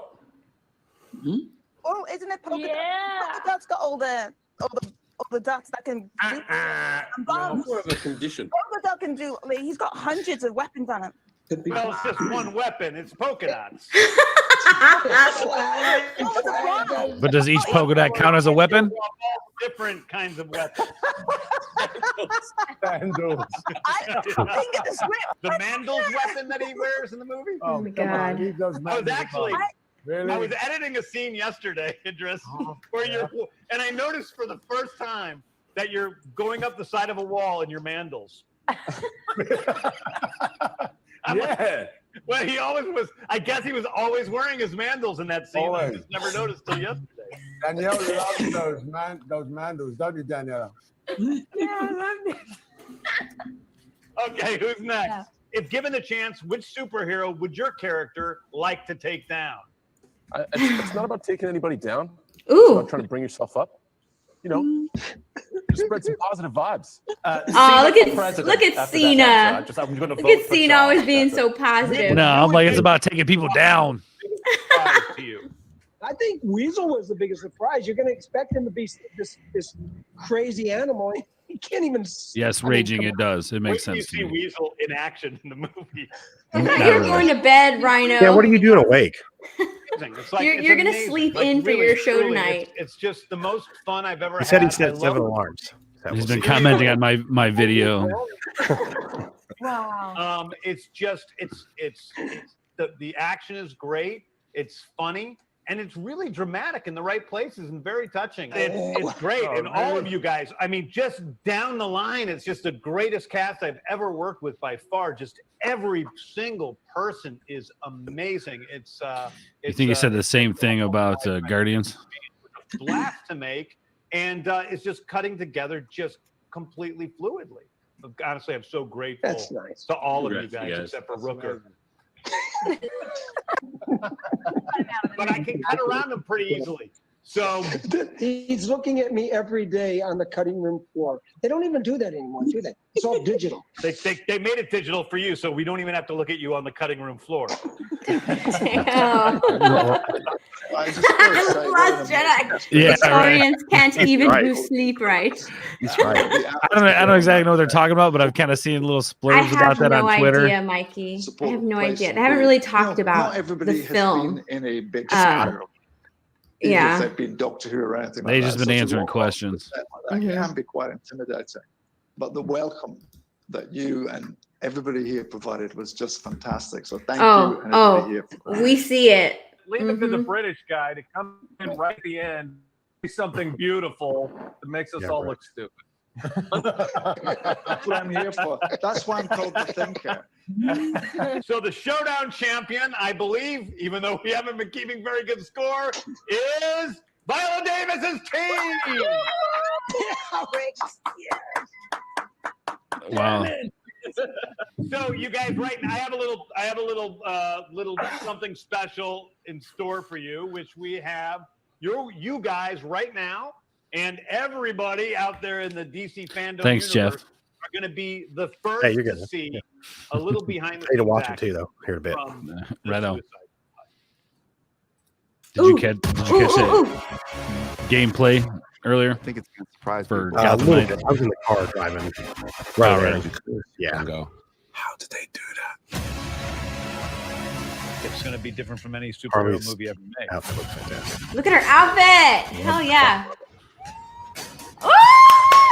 There's no. That's a cool. Yeah, that's kind of cool. Yeah. Yeah. Come on, give us more of it. I was excited with an opportunity to be able to do the Suicide Squad in the way it could be done from my point of view. This one is completely unique. This is a gritty 1970s war movie combined with the brilliance of James. Oh, that Gunn's was cool. characters and comedy. Boomerang. Look at Rick's flag. Looks fucking dope. The Suicide Squad is just a twisted fantasy of characters. Within each of our characters, there's a certain beauty. Man. Within most of them. Whoa! Some Did you of see them- the weasel? Yeah. That was wicked looking. Douchey Captain America. That looked like some practical shit right there. at any I like how he cost, describes his character. Douchey Captain America. Yeah, that's perfect. Jesus, look at those arms. Yeah. Good Lord. Because you don't. As soon as you have some sense about what's about to happen next, James comes in. Everyone's exploding. Genitals, heads, arms, legs. Did you say genitals? Genitals? What? That'll get me excited for a movie. Oh. Genitals Yeah, I know. exploding Oh, everywhere. did you see Polka Dot Oh Man? shit! Yeah. Chart. King Shark looked good. This has been Don't truly get too attached. the All right. greatest, most exciting journey of my life making this film. Like, I love that some of the costumes are kind of cheesy. Like some of the cheesier characters, like Oh Polka my Dot Man. god. I freaking love Polka Dot Man's in there. That's very Dude. No, that was, I love it. How many Polka Dot great. Men we're going to see at cons next year? Right. Can you like Anyway, imagine go back in time and telling yourself that you're going to see a movie with Polka Dot Man when you're older? Totally. So, 2021, we're still working on it, but man, I am so excited for everybody to see it, and I am damn, grateful. dude, Harley's for outfit. Holy shit. out there Oh, in the man. DC universe Yeah. who came and Tugs. Hot Toys Day One pre-order Tugs right is there. dead. all this train wreck that would have gone perfectly smoothly if not for Michael Rooker. So, Galen. thank you guys. Polka Dot Man blows. Nah, Polka Dot Man's dope. Yes. Easiest cosplay ever. Absolutely. I know. Like, seriously, though, how many Polka Dot Men are you going to see rocking around Yeah. cons next year? A ton of them. And I'm probably going to be one of them. Well, he sold me when he That said looked, exploding characters, that so looked we're good. fucking awesome. That looked fucking awesome. Yes, That got it me did. hyped for the movie. Yeah, for real. It Yeah, that got me That- hyped for the movie. Damn. did. That Yeah, Harley I hate- outfit looked was so New 52. Holy shit. I hate Like to that admit it, red but and I'm black. excited about it too. Yeah. Like, Oh, it's you got to be more- suspect, though. Fan of all sports, but I played basketball. No, he's talking about sports. I'm not talking about... Yeah, what's he talking about? Sports Master? That's come on, bring him in. Why do we see a Sports Yeah, Master? I know, Yet? let's do that. Yeah. Runner. Mom Yeah, I looks just saw that. unimpressed. No, she is. She's not. No, if I could hear a fucking thing, maybe I would be impressed. It sounds like fucking shit. You know, cardio work, a little bit of weight training to get those big muscles up. I don't know what he's talking about. Do you want to watch it again? No. Okay. Sit down, bud.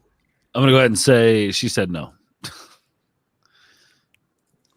That looked Yeah. amazing. Yeah, that looked a lot of fun, man. I'm kind of excited to see what Captain Boomerang brings to it this one, especially seeing the light up boomerangs he's throwing. Yeah. Oh yeah, that was I can't remember. Was it Mikey who asked if it was rated R? I'm pretty sure it's going to be rated R. Yeah. Yeah. I He kind said of feel like with a exploding Suicide Squad, you have to make it rated R. It's like Deadpool; you can't make it Yeah. PG. Like, look, I mean, look what happened with the Deadpool Christmas one or whatever, the edited, the family Yeah, fun Deadpool. edited. Mhm. Yeah, and it was like trash. Like nobody bought it. Mm-hmm. You have to make it rated R, man. Yeah, I'm pretty sure it's going to be rated R. Let me double check. Let me see what we have. Suicide Squad. Oh, okay, this is the females of color in the DC fan. So let me stop sharing this. Okay, that's what this is now. All right. I finally pulled up the schedule. So the next one that I am interested in watching is going to be the Legacy of the Bat panel. How do you find that schedule? I like it's not. I don't think it's on the DC website. Fandom. I'll let me give it to you. I'll put it in Okay. the private chat. Cool. Copy. Because I just uploaded a reaction to the video game, the Gotham Knights. Mm-hmm. That was like random. I was in Gotham I'll Knights. put it I in thought it was the Damian Wayne. I put it in the private chat. I'll put it in the main chat as well. Okay. In case anybody wants to see the schedule. Yeah, that if you're talking about the game, that is Damian Wayne Robin, I think. That's what I thought. Yeah. Yeah, that was Damian Wayne. Once this whole thing is done, once the whole streaming is over, and it's over pretty darn late. It streams for a bit. There is an encore. It shows which there's going to be an encore, so it's going to go all over again. This is only like an 8-hour stretch. The encore starts at 9. Yeah. They're doing 2 encores, correct? I'm saying, yeah, the encore is like, but the first one starts at 9. So. Yeah, and then they do another one after that. Yeah. Okay, cool. Yeah. So, but I want to do, or the next one that I'm interested in, it starts at 3 my time. So in half an hour, it's the Legacy of the Bat. So it's calling all Batman fans. Don't miss this discussion on the wide scope of the Batman universe, including the Batman family of characters.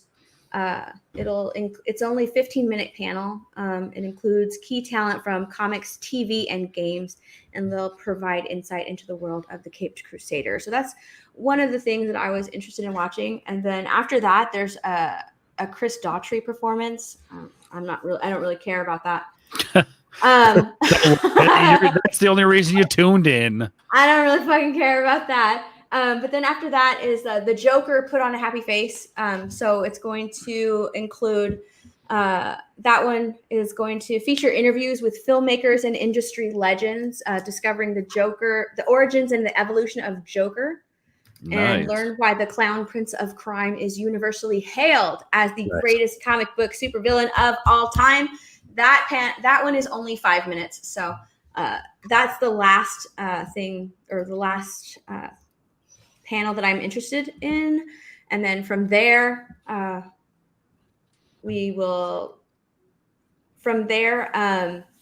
that, it's going to be like the Snyder Cut shit. So boom. Oh yeah. I just got to see that Flash stuff they showed off. Because I was still in my car when they popped that on. It's with freaking Michael Keaton's Batman. Damn. Yeah. That is fucking sick. What did you think of the new suit design? I like it. I do. I knew he was going to have a new suit eventually, because didn't they say something in like during the like promotion for Justice League, this was like his like suit. He was going to get a better suit at the very end or something like that. That's what I thought. I don't know. But I think it looks good. I like it. That's possibly, maybe, I don't know. Or it's his photo. It looks really cool. It honestly reminds me, just because I've been watching CW's Flash for so long, you know, his suit is very streamlined, kind of like that suit looks. The way that suit looks is very streamlined. But I like how it looks lit, because they said it was gonna like kind of light up, lit from within. Looks pretty awesome, especially since his Flash, especially since Ezra Miller's Flash looks like whenever he's going really, really fast, there's like lightning around him. So it looks like that's what's lighting the suit. It looks, oh man, yeah, that new suit looks a lot better than the last one. The last one, I think it looks great. The last one, I didn't really dig the last suit. Yeah, I get how they did it, because I get how I understand the concept they were going for, since he's just this young kid. His whole, where he lived, it looks like he pulled everything together, kind of like what's his name, Peter Parker. When you first see him in Homecoming, where like he's like, hey, I found this. It's just like some old pieces piece of what was he carrying? I don't remember. I haven't seen that movie in forever, but was it like an old computer or some shit? Yeah. It looks like he's been like scrounging to pick stuff up, except this Flash can do it a lot easier because he can just go without anybody seeing so I think that it's hilarious though how he already like has the fucking symbol on his chest. If he didn't have the symbol on his chest, the lightning bolt already on his chest, I think that it would have been a lot cooler because like when he got his new suit, they could have put that symbol on his chest. Like he doesn't call himself the Flash yet, right? Because when he was on the CW, he was like the Flash because he doesn't call himself anything. He's just Barry. And when he meets the CW Flash, he's like, I'm the Flash. And he's like, the Flash. And he's kind of like, oh, that sounds pretty cool. But he already has the Flash symbol. He already has that. So it's kind of like, maybe they should have saved that for when he actually turns into the Flash. I don't know. I'm just rambling. I don't know. What do y'all think? Oh my God. I'm eating way too much or drinking too much. Tux said she wanted a Suicide Squad shirt. Yeah. Is it on there already? She wanted the sweatshirt. Oh, wait. I can't post it in your chat. Never mind. Yeah, I'll put it in the private chat. Oh, there. I think there's the link to the shop right there is what I posted, but yeah. I'm kind of stuck on that quick clip of Weasel we had. Oh shit! Yeah, let's talk about Suicide Squad. Damn, sick. They looked a little practical. Like, again, it was like a split second, but it looked like there might have been some practical elements to it. Yeah, I thought it looked good. It was. I like when we get to see little glimpses like that. Like there's little glimpses of King Shark too. Yeah.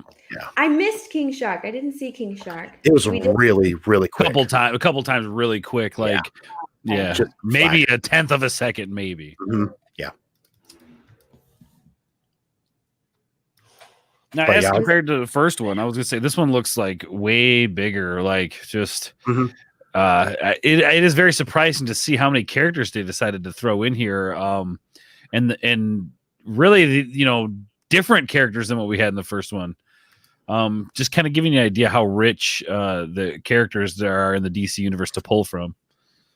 Yeah. That's one thing that really got me is how many characters are, like you said, how many characters are actually in this movie. And of course, I'm sure there's going to be a small chunk killed off quickly. Well, then my question is like with the first one, are they going to do what they did before, which was introduce every character? Now, if you do that, that's more than half the movie because it wasn't that half the movie. The last movie introducing characters. Yeah, I hope they don't do that in this movie. That's something that I did not like about Suicide Squad, and that they kept in Birds of Prey.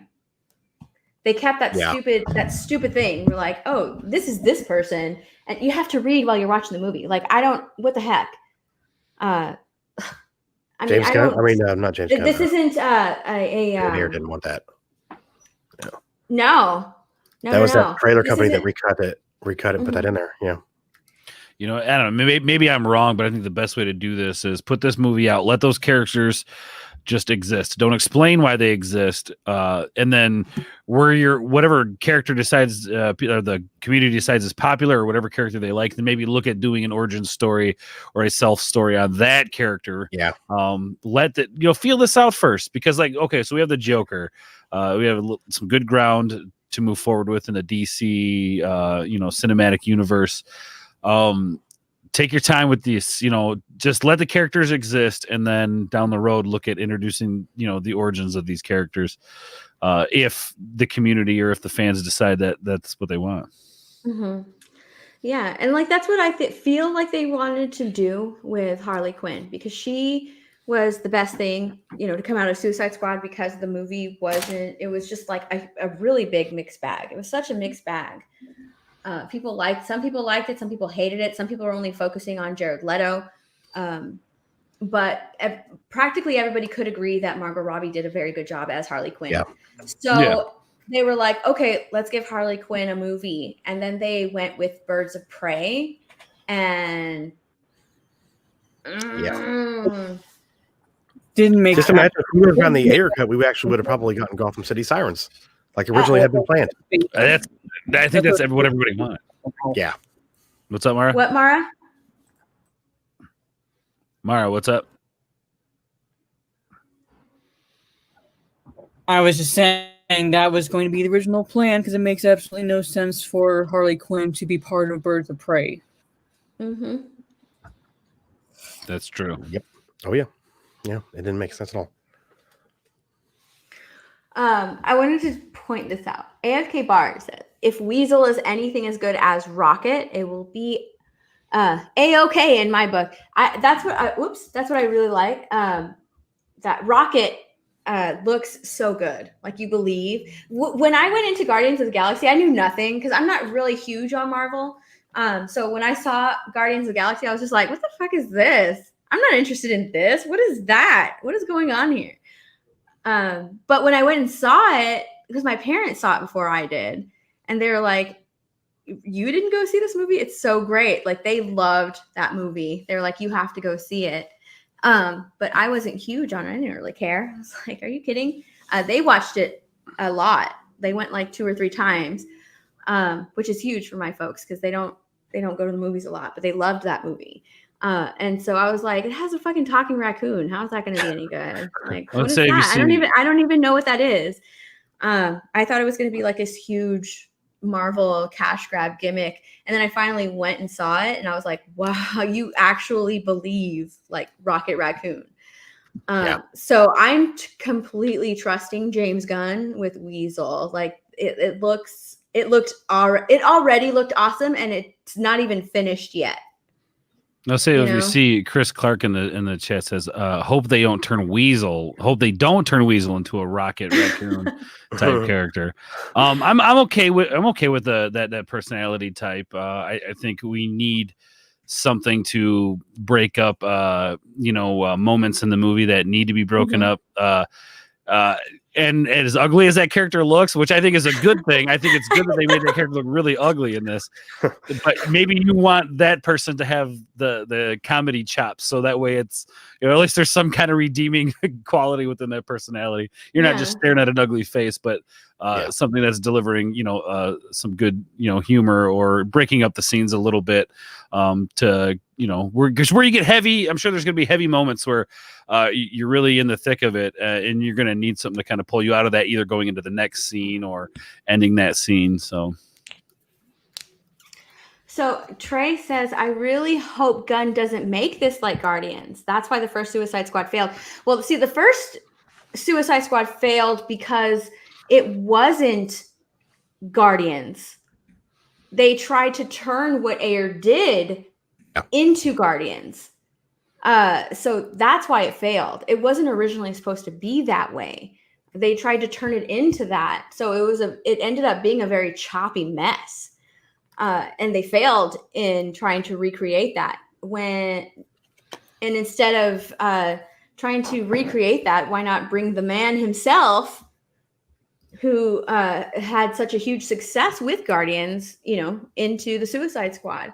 If that's the tone that they want to set for Suicide Squad, then I don't necessarily mind that. The way he was talking about it,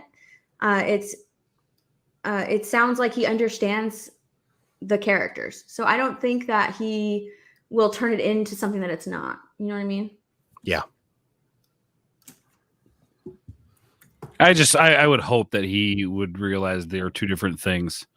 I mean, obviously there is a version of, like, we'll call the Guardians in the DC universe. I think it was a Stormwatch, maybe. I could be wrong. But they kind of mirror each other in some sense, but really they are two completely different universes with different sets of characters. And I just hope that he stays true to the DC side of things. And so far, at least from what we saw during the panel, that it looks like he really cares much about this. And I think that could be another reason why he's pulling in all these different characters. Variety is the spice of life, I guess, has kind of been my mantra lately. But we'll see. I mean, there's a little something for everybody. Yeah. Gunn can do like dark humor. I mean, Slither was really good. It worked really well for what he did with it, and he can do the darker stuff. So I think that going in with a different mindset, with the DC mindset, I think he can do it, and not going in thinking, okay, this is me, my Guardians of DC. Going with a different mindset, because you can't do that with these characters. It can't be that same. You can tell jokes and it can be funny, but you can't just be like joke after joke after joke after joke. Yeah. Right. Which that works for Marvel, works for the MCU, worked for his vision of Guardians of the Galaxy. But I mean, even then, he can do dark humor. It'll work. I mean, if somebody's seen, like I said, Slither, it's a very dark comedy, like horror. So yeah, he can do dark humor. Let's not forget that's why he got hired onto DC, because you canceled him on Twitter for his dark humor. Yeah, that's true. Very true. They canceled him on Twitter. True, yes. He got fired from Disney and Marvel, and DC was like, "Hey, that's our humor. Come on over here." I mean, like, I think a part of it too is like you can have, like with Marvel, a lot of jokes in there. It's just like everything else when it comes to comedy. Timing is everything, especially when it comes to comedy. You look at some of the, like, okay, we'll use the animated Batman series. All the jokes they had, like these jokes, just kind of like either rounding off a scene or Robin would say something in response to Batman, and timing is everything. You can have the dark humor in there as long as it's where it needs to be. Mm-hmm. If you hear any whistling, weird noise in the background, my dog is just going crazy right now. He's locked in here with me while my wife's party's going on downstairs. He wants to get out of the door so bad. So everybody's there to see the dog. That's what he thinks. Right. Is it a big dog? He's a chocolate lab. Yeah. He's about 72 pounds. Yeah. Oh. He's in his purple, like, hey, come here, Dashi. Come here. Okay, you're not going to jump up today. Okay, come on. Come up here. Come here. There he is. No. Puppy. He's got his purple handkerchief on today. Aww. Match the bride's bridal shower colors. Oh my god. Cute. It's the first time I've noticed you're wearing your Zack Snyder Justice League shirt. Yeah. You know what? I'm thinking of changing into that shirt instead of the All the Gods one. I just noticed that they have that back up for pre-order too on that, so I might have to get one because I didn't get that one, but I got the one that they did a while back before that looks like the Comic-Con logo, and it's a red shirt, but it has like Dark Side in there. It says Release the Snyder Cut. I got that one. That was like 2 years ago when they did that one. It's been a while. I forgot I even had that shirt. Yes, but I love this one. No hitting. I love that one. That one's really nice. Mara has the sweatshirt of that one. I keep eyeing it. I want that sweatshirt. Will you stop, please? I want the sweatshirt. Okay. I want the sweatshirt. Yes, I did watch the Wonder Woman 84 trailer. Did y'all watch it? What did you think about it? Cheetah fucking sucks. I saw it in my car, like in small screen, and hey, if people love it, more power to them. She looks like fucking Lady Gaga as an extra on Cats, the Butthole edition. Oh god. Yeah, there's screenshots on Twitter, and it's like, there are. Yeah. Ooh, that's rough. I'm actually going there right now to look. So yeah, that's my biggest beef with it is just I don't know, the casting choice for that is a little weird for me. I don't. I'm not really a fan of her. It is very, very questionable. I did not like that they cast Kristen Wiig as Cheetah. I was very much against that casting from the very beginning. I did not like Kristen Wiig as Cheetah. I know. I just don't like. I don't like her. I don't like that actress. I don't think she's funny. Nope. I think that she can do sketch comedy. That's she was on SNL. I thought she did that very, very well. I don't like her in an acting role. She can play a supporting actress very well, but in a key role in a movie, I just don't think that I don't like her. Real quick, because I'm having a brain fart. What in Black Panther? What's the Killmonger? That's it. It's like it's kind of like I compare it to if you were to hire Steve Urkel to play Killmonger against Black Panther. Like that's kind of how perfect analogy. That's kind of how I feel about this. Like, I mean, why would I'll give her this. She can play dramatic roles pretty well because she was in The Martian, and that was a very serious role. She wasn't joking around in that movie. She had to play a very serious character because it was a serious situation. She played it very well, but it wasn't a huge role in The Martian. You know, she was a side character. Every time I see her, she didn't do much in that movie, so it was kind of like it was forgettable. So, but that's how it is. It was forgettable. I don't like this casting. I just don't like it at all. I don't know how. I just don't understand it. It's like every time I see a trailer with her in it, like, and maybe this is just my own messed up mind, but when I see her come onto the screen, I expect her to bust in one of her like Saturday Night Live sketches. Like that's do shitty comedy like she did in Ghostbusters. Right, yeah. So then somebody said like, what did I say in the chat? It says, they can't take her seriously. Like, no, it's hard to. And now maybe that's her own fault for taking a Saturday Night Live job. And I'm not saying she's a bad actress. I'm just saying like this casting for this specific, like she doesn't seem like a physical person at all. And maybe their mentality behind the casting was that like, oh, let's get somebody who is down and out, somebody who, you know, and then we'll turn her into this great character. Well, it didn't work in this case. At least I don't think so. I mean, I haven't seen the movie yet, but at least what I'm seeing, the way they're portraying her, the way they set it up, she doesn't seem like she fits that role at all. No. See, I'm wondering if oh God, Patty Jenkins said the movie's enemy is Did she really say that? capitalism. Did she say that? No, on the panel today? Wait, no, where did I she think they're just referring to the Donald Trump looking character that everybody's been talking Oh about. yeah. I could, yeah. I mean, Oh, for sure. what did he say? What did he For say in Rush sure. Hour? What did he say? Rush Hour. Follow the rich white man. You know. Yeah. I mean, look, like he even looks orange. Maxwell Lord in the thing, like he has like an orange tint to his skin. Like really? Confirmed. Actually, no. Lord Vader's. Oh, What sorry. did you say, Mara? There's an article. It's basically been confirmed. That it's She's right. It's on Bounding in the That's comic. what we've basically been known all along, at least with Max Lord's appearance, and then he's going to be emulating Donald Trump in a way, which is okay, fine. But then they're going to take on the 80s era of capitalism and greed and so forth. So Oh, it's on Boundary. I don't care as long as it progresses the story in a like a good way. Like you got to have everybody has inspiration where they draw their ideas from their characters. Everybody has inspiration. Cool, I get it. Whatever. Like I don't care what they're trying to portray as long as it makes the story good. And because I think they came out or somebody had came out and said, "Oh, look, it looks like they're making this look like Donald Trump is the bad guy in this movie," and nobody really denied it. I think it was the whole issue. Or am I wrong? Like nobody, or did somebody come out and say, "No, this is confirmed for sure"? I don't know. Do you guys know? I think I'm looking for the Bounding in the Comics article about it. Okay. it's there. I was also going. It came out. When was it?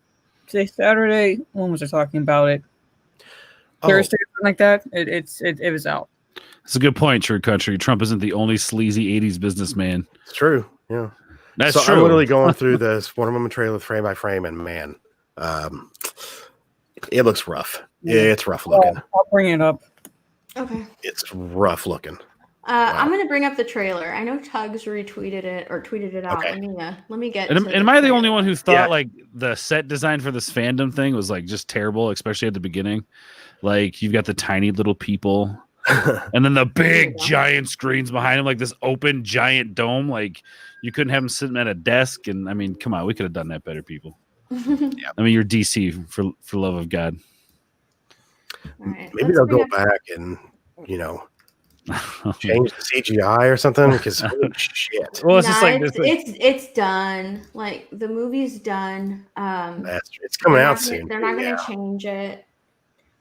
Here's the thing: if let's see, if Sonic the movie has taught us anything, if Cyberpunk 2077 is going to teach us anything, it's okay to hold off on your game, your movie, whatever property it is, to make it better.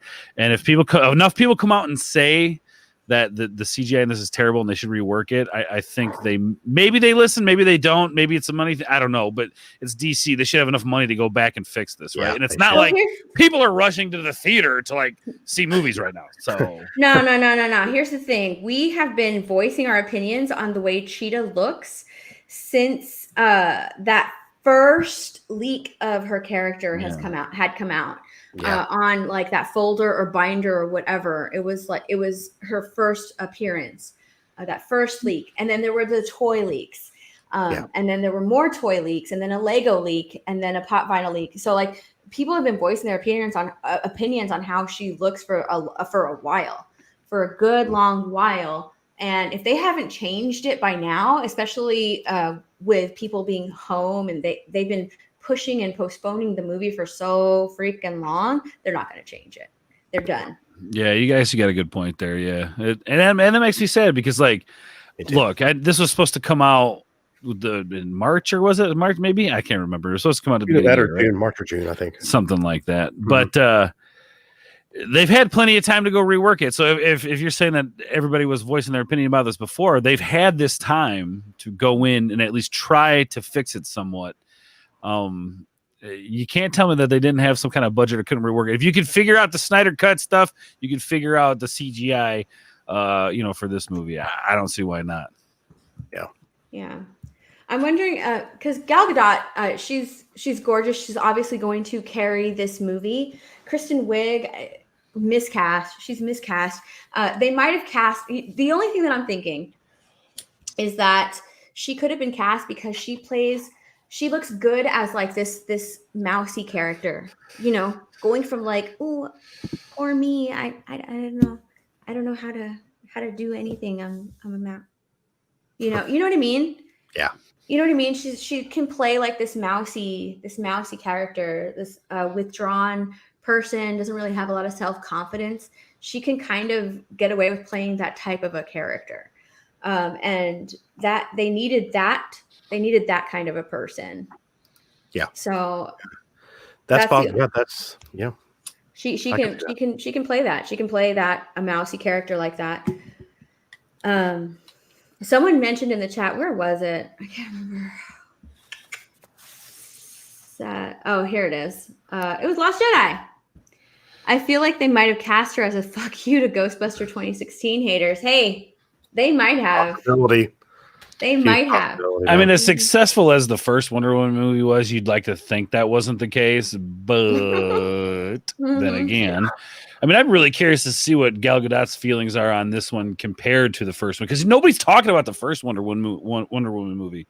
Like at least I haven't seen anybody talking about or comparing the two. Like, how does this differ to the other? And I'd be very interested to hear her uncandid thoughts on the comparison of the two.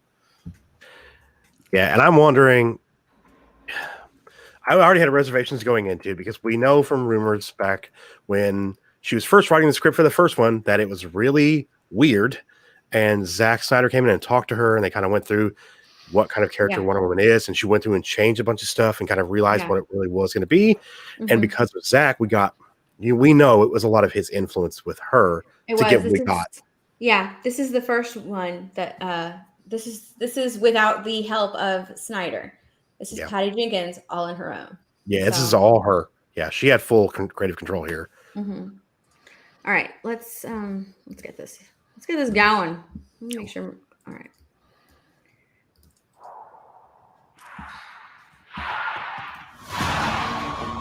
This world is not yet ready for all that you will do. Your time will come, Diana. And everything will be different.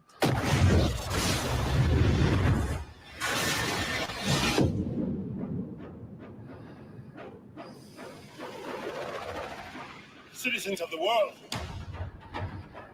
I'm here to change your life.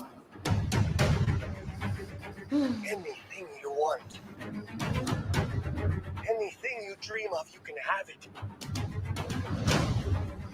You look like you saw a ghost. Diana, look at you. It's like not one day has passed. I don't want to be like anyone. I want to be an apex predator. It reminds me a lot of the You've always had like Riddler, when the Riddler was becoming the Riddler in was it Michael Keaton's Batman? No. I think- Oh yeah, No. Forever with Val Kilmer. In Batman Or Forever that's it. with Yeah, Val that's it. Kilmer. Yeah, so That's, like- oh my god, Yes. that's But- exactly what it reminds. Yeah. But here's the thing with that though. Nice I pinpoint think there, man. as much as I think that Jim Carrey would have been a better Joker, I appreciate that Oh, Riddler. no. Okay, now hold on. I appreciate that Riddler, but the casting was much better in that character role. Like it made sense. And here it's like I can understand if she was going to turn into some evil villain more along the lines of like the Riddler or what was the one? I can't remember the one who does all the tech stuff in the DC universe. She was in, I think, one of the Arrowverse shows. I can't remember, but anyway, but yeah, no, this kind of reminds me of that progression of character. Like, you've casted me aside, and now I want something better. I want to be powerful, sort of situation. Yeah, that's such an odd line. What the line that she says there? Like, I've always wanted to be like an apex predator. Yeah. It's really off. So you've just been sitting thinking about killing people for a long time then. Great. The heck? Like she says something like, I want to be like an alpha. Like that would kind of play into more of her personality. Like she's always been, at least the way they're playing her character here, that's like she's meek, kind of submissive, really dowdy, for one of a better way of putting it. Mm-hmm. And so she says something like, I've always wanted to feel like, what it's like to be an alpha persona or something like that, or along those lines. It would make more sense than saying an apex predator, which is like, okay, fine. Like your whole dream was to be a sociopath. Okay, good. More I know. Right. And is that how she sees Diana? Is that how she sees her? Because she's obviously like looking at her, and you can see how envious she is of Diana. Is that how she sees Wonder Woman, Diana? Is that how she sees her? Is that how she comes across as a predator? Like, it's just weird. I mean, I'm already convinced that Weird. Jim Carrey Riddler is a more complex character than this Cheetah character. Real quick, Soul Assassin says, so you're saying that Cheetah's going to run around saying jokes, Lords? I'm saying is that when I see her come onto a scene, it's going to be hard for me to shut out like her doing one of her SNL characters or something, and it might be enough to take me out of it. Also, I'm with you there, Michael. I think Jim Carrey would have played a great Freakazoid. That would have been freaking awesome.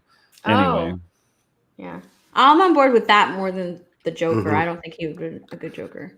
His Riddler was way over the freaking top. Nothing. That looks dope right there. I like that. Yeah. It's my turn. like this outfit is terrible. Get used to it. That okay, I'll give you that. That part She had, looks all right. Like, That outfit she's eyeliner wearing on, is make her look terrible. like she look all goth and like, shit. why is she? Why? Ugh, I just don't. This is the emo Spider-Man equivalent right here, like with the eyeliner and like Oh the crappy outfit. Like you could I know she hasn't made the transformation yet, but you couldn't have picked Emo a better Spider-Man. outfit. True. I mean, hell, even Catwoman in Michael Keaton Batman like did a better job when putting an she's outfit coming together. down when she's coming down the stairs and her Yeah. hair is up and yeah. Mm-hmm. I'm just saying. Oops, wrong tab. All right.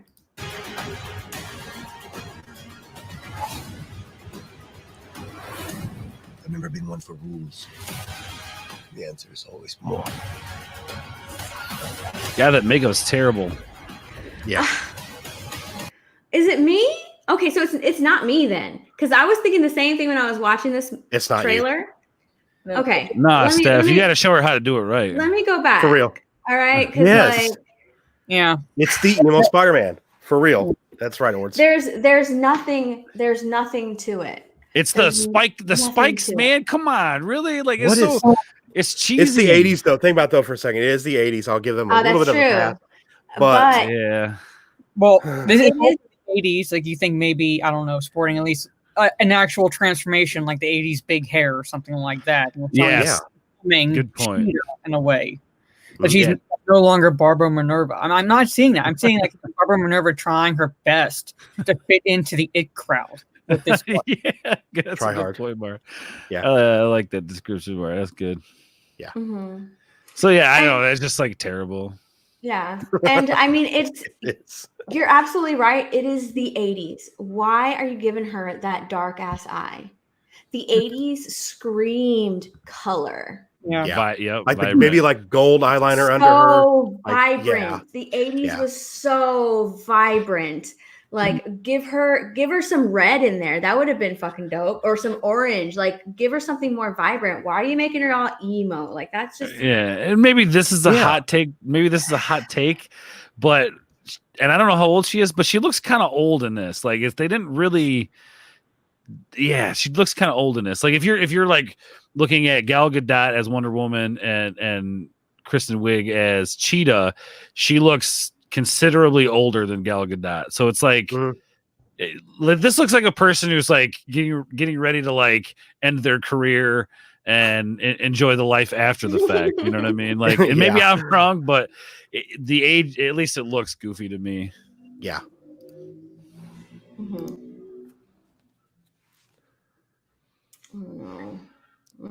It's all right, Michael Brent. There's a lot of good things in the 80s. It's cool. What So I was born in the 90s, so I'm not really. I'm not really pleased. Yeah. I mean, yeah, but like I've looked at like as far as like fashion and beauty, this is just it's missing the mark for me. It's not 80s. Like literally just Google 1980s makeup and you'll see it's so much different. There's colors in the eyeliner and the it's just so different. It's the black eyeliner is more pronounced in the 80s. Like it is more pronounced. You used it to shape the eye. You use the not to just like cover up the bags under your eyes. Then they put like gold or blue or green like above. It's like 80s had so many different colors like that. So it's okay. Calm down. 80s was very risky. It was extremely risky in terms of makeup, especially if you were like the type of I mean, look at how she's dressed, you know, especially if you were that type of person who was just putting it all out there. Hey, that's a good point, Country. It says I can't buy Kristen Wiig beating up Gal Gadot. No, like I think the only way this feels okay is if Gal Gadot or Wonder Woman just beats the living crap out of Cheetah, just like owns her completely. But then what kind of movie would that be, you know? Yeah. Like Wonder Woman's gone toe to toe with some of the toughest villains in the DC universe, and she's gonna have trouble with Kristen Wiig Cheetah. Like, come on now. Yeah. I don't know. They have professional makeup artists. It's just they need to hire you, Steph. I'm telling you. Yeah. No, they don't. I'm just confused. I'm confused about this. I'm confused about her. Okay. Absolutely.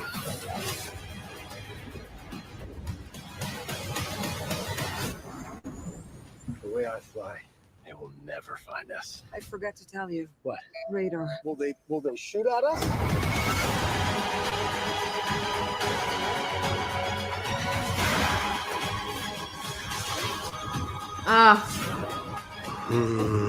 All right, look at that. Oh my God. Doesn't know anything about radar, but can fly, a jet from his future. Not from the 50s or for the 50s. Yeah. That just totally went over my head until you said something. I'm just saying. He's the same guy who thought a trash can was art. In the trailer. Yeah, true. Yeah. Good point. I mean, it looks like she's about to crawl into her litter box here. It's like the Captain Marvel movie where it's like dragging my eyes. Oh, it just looks rough. Like Captain Marvel, like technically, she is from Earth sort of a situation, but at the same time, it's like her memories have been so wiped that she shouldn't even be able to open a door because she doesn't even remember even being on Earth. But yeah, she can open doors, she can read maps, she can ride motorcycles, she can fly a plane she's never had any experience with. And it's like this movie looks like they're taking that route. It looks so much worse when paused. I'm wondering if it's dark and it looks bad. I hope they don't have any scenes. That's why it's dark. They were trying to cover Where it it's up. lit. They were trying. Yes, they were. Like they just won't see it. It's fine. I mean, like, can somebody? I don't know. I'm kind of thinking about taking wonder all if, these scenes that she's in it, in the trailer, and then just cutting it to like the Cats music. Well, there's some light there, and yeah, it's quick, but it does not look good at all. No. To be honest, I am a fan of like the Ride the Lightning thing, where she's like, that's kind of cool. That's something you'd see like in a splash panel or something in a comic book. The only way that works is if they play Metallic while she's doing it. Yeah, right. Yeah. It just looks. It looks cool as shit though. Yeah. It's just there's a shot I have paused Look on at one her, of my look at pants, her, man. look at Like, her oh feet. my god. Look at her Yeah. feet. Yeah. It's like I don't know whether to walk out of the theater or pick up a controller to play this video game. That's it's very in that vein. They used the Unreal Engine to build this character for this movie. They did. Like, what the hell? It's just the hair is like Why is she screaming? I don't know. What is She's a cat. Oh, let me. I like that costume, that suit though. It looks good. But oh my god. I hope they actually use that suit for something and not just like to have it. Just to have it in there. Like, you know, the Power Rangers would call in their swords because they needed to destroy something bigger than them. Like, have it wrong for a reason. Exactly. Right, exactly. Look at that makeup. Look at that makeup. It looks like basically human face on a cat body. Like, look at the. Look at It's pretty bad. Alex says she needs some meow mix. Meow meow meow meow meow meow meow meow meow meow meow meow. Somebody cut that. Lyndon, cut that. Hopefully you don't get copyright strike for the meow mix song. I apologize. It is big. She's not exactly known for being voluptuous. Is it just me, or does she not have breastises? I honestly like if you're watching it, I don't think she does. She does, but they're like not pronounced. Yeah, because I've seen them. I probably got bigger ones than her. You can kind of see a form. Can almost do it to you. Mine are bigger. Here we go. What did you do? Oh, hold on, wait, there's more. Oh my god. End of a second. There's more, yeah. Ah, look, it's so weird. Oh, it's so awful. It is. Why did she take her wings off? I don't know. You know, I want to see her. I hope she flies. I'm wondering if maybe that's why Cheetah is swinging, because Wonder Woman is flying. Maybe that's why she was swinging. Let's see. Yeah, the one takes her wings off to even the playing field. I mean, what the fuck? Mm-hmm. I should be her boob double AFK. Look, there she goes. She grabbed her by her hair. Did she grab her by her hair? Did she go swing her by her hair? Oh no, Cat she grabbed her. She is. It looks like she grabbed her by like the tuft right here, like where you grab a puppy to pick up the puppy. Get back in your little. That looks awful. Yeah. Oh my god! Don't show close-ups. It looks like something out of like a ghost movie or some crap. It looks the way her body is moving, just like oh, Don't cats always land on their feet? I guarantee you she doesn't land on her feet when she gets slammed down here by Wonder Woman. It looks awful. Wonder Woman. Yeah. Oh, she did. Hold on, wait. Let me go back. Yeah, she. Look at that. Oh yeah, that's where This I looks have a like fault on my tag. This is bad, dude. This looks like What the fuck is that? Look at that. Was it the Street Fighter movie? Those are thick thighs. She got thick thighs. Blanca or whatever from freaking Street Fighter. Okay, I still can't get over the fact that Wonder Woman had to take her wings off to do that. Yeah. Can you just like fly her into the sun or something? You're good to go. It's literally old serials. Like Right. my parents used to watch these old serials, and one of them was Captain Midnight. And there was a scene where there was a gun laying on a table, but all these guys had to beat, like, you know, fist fight each other. And we're all like, pick up the fucking gun. And she's like, and I'm like, keep the wings on. You could have like just flown up and stopped her. You did the same thing. You got to take your wings off to do a Look at what Red Bull gives you wings. Diana ran out of Red Bull. They just fell off at the Red Bull gets out of your system. Level down. Yeah. Yeah. Oh my god. Damn. Or You cheetah. just throw a ball of yarn. That's how you defeat a cheetah. Throw a ball of yarn. No. Just confuse her. How you defeat cheetah is with red laser pointers. Have her chase it for a while. Yeah, totally. Like, do any of you have like There a you Wonder go. Woman outfit that we could film this with? Like, I would love to film that Should do scene. that. Somebody I should do do that. have a Wonder Woman costume from Halloween. So yes, I do. Sweet. I say, Let's do it. yeah. Gosh, You got to film yourself with a laser pointer. I'll do the rest. Trey Courtney, you nailed it on the Oh, fucking head yeah. right there, didn't you? Didn't you nail it on the head right there? Yeah. There's definitely a difference with Zach there and no Zach for this movie. Yep. Remember the original script and original, she wanted one of them to have like a talking tiger best friend. So Yeah. Oh God.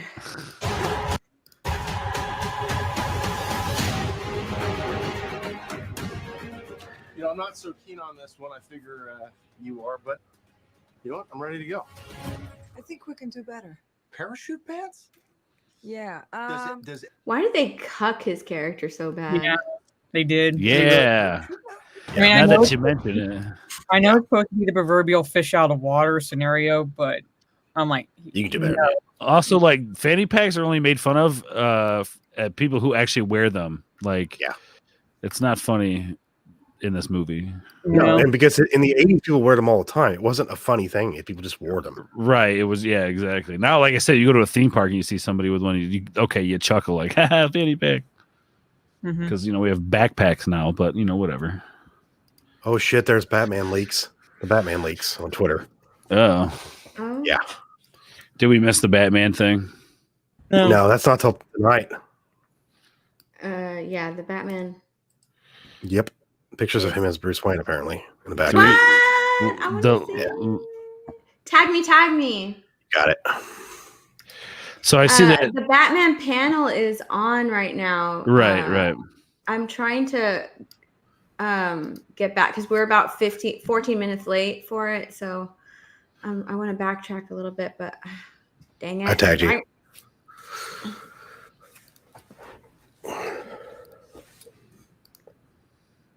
Oh.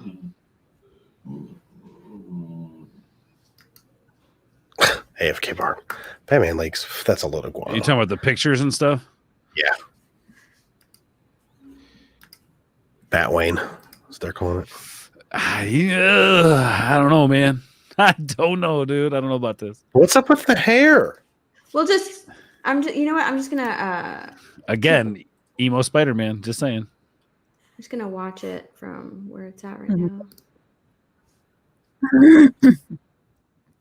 I mean, hell, look. Okay, so first look at Robert Pattinson as Batman. This picture of this kid who's got some like straight 80s makeup on. I'm dead. Oh damn! Did I start it from the very beginning? Oh, I did. Yeah. Good neighbors. There we go. Jake from State Farm. Yeah, we all know Jake from State Farm. Take it away, Jake. You mean the fake Jim Jake from State Farm? Lee, hello. Wow, I'm a huge fan, and I love your work. I mean, obviously. It's a big fat phone. Okay. Oh my god! James from the U.S.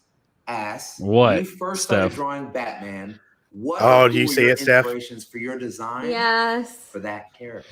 Oh, the leaks, the pictures. Dude, I'd see. Look, somebody compared it right there to freaking emo Spider-Man. Like I just said. Brought this, sense of reality. I mean, what is that? I know that. Didn't Reeves say he's in a bad place too? Like you go out and touch it. This is before there were movies Oh, and TV yeah, commercials that got for us. He looks like Joker, not the Batman. Frank Miller, who like- the Cubs and Dark Knight Returns came out, and that was real. That changed my life. I mean, that was the story that kind of inspired me to pursue a career in comics. No. So when I drew my own story in Hush. Somebody did the King Shark. I'm going to retweet that too. Kind of thick and blocky, kind of like how Frank draws it, kind of homage to Dick Sprang, which was a artist from yesteryear. No. But then as I drew see. more and more I of get the it. character Okay. over the course of the year and a half I worked on that project, by the end it was kind of leaner and looked more like a What'd you figure out there, Steph? Adam's physique. Those were my two influences. Clearly, we're all big Batman fans here. right? We're all big Batman fans. Here. That's why we're here. I'm a fan too. It's one of my many statues that I have here. So I have a fan question for all of you. What would you say is your first memory of Batman? Obviously, Eartha Kitt was a huge influence because she was the first Catwoman. And to see that, let me ask you about Batman. Let me ask you about Batman. Yeah, and then let me tell you about Catwoman. Go ahead, anniversary stick. That's fine. Something that to me originally when I was a kid, I felt like was a boy's world. Then The Dark Knight came out.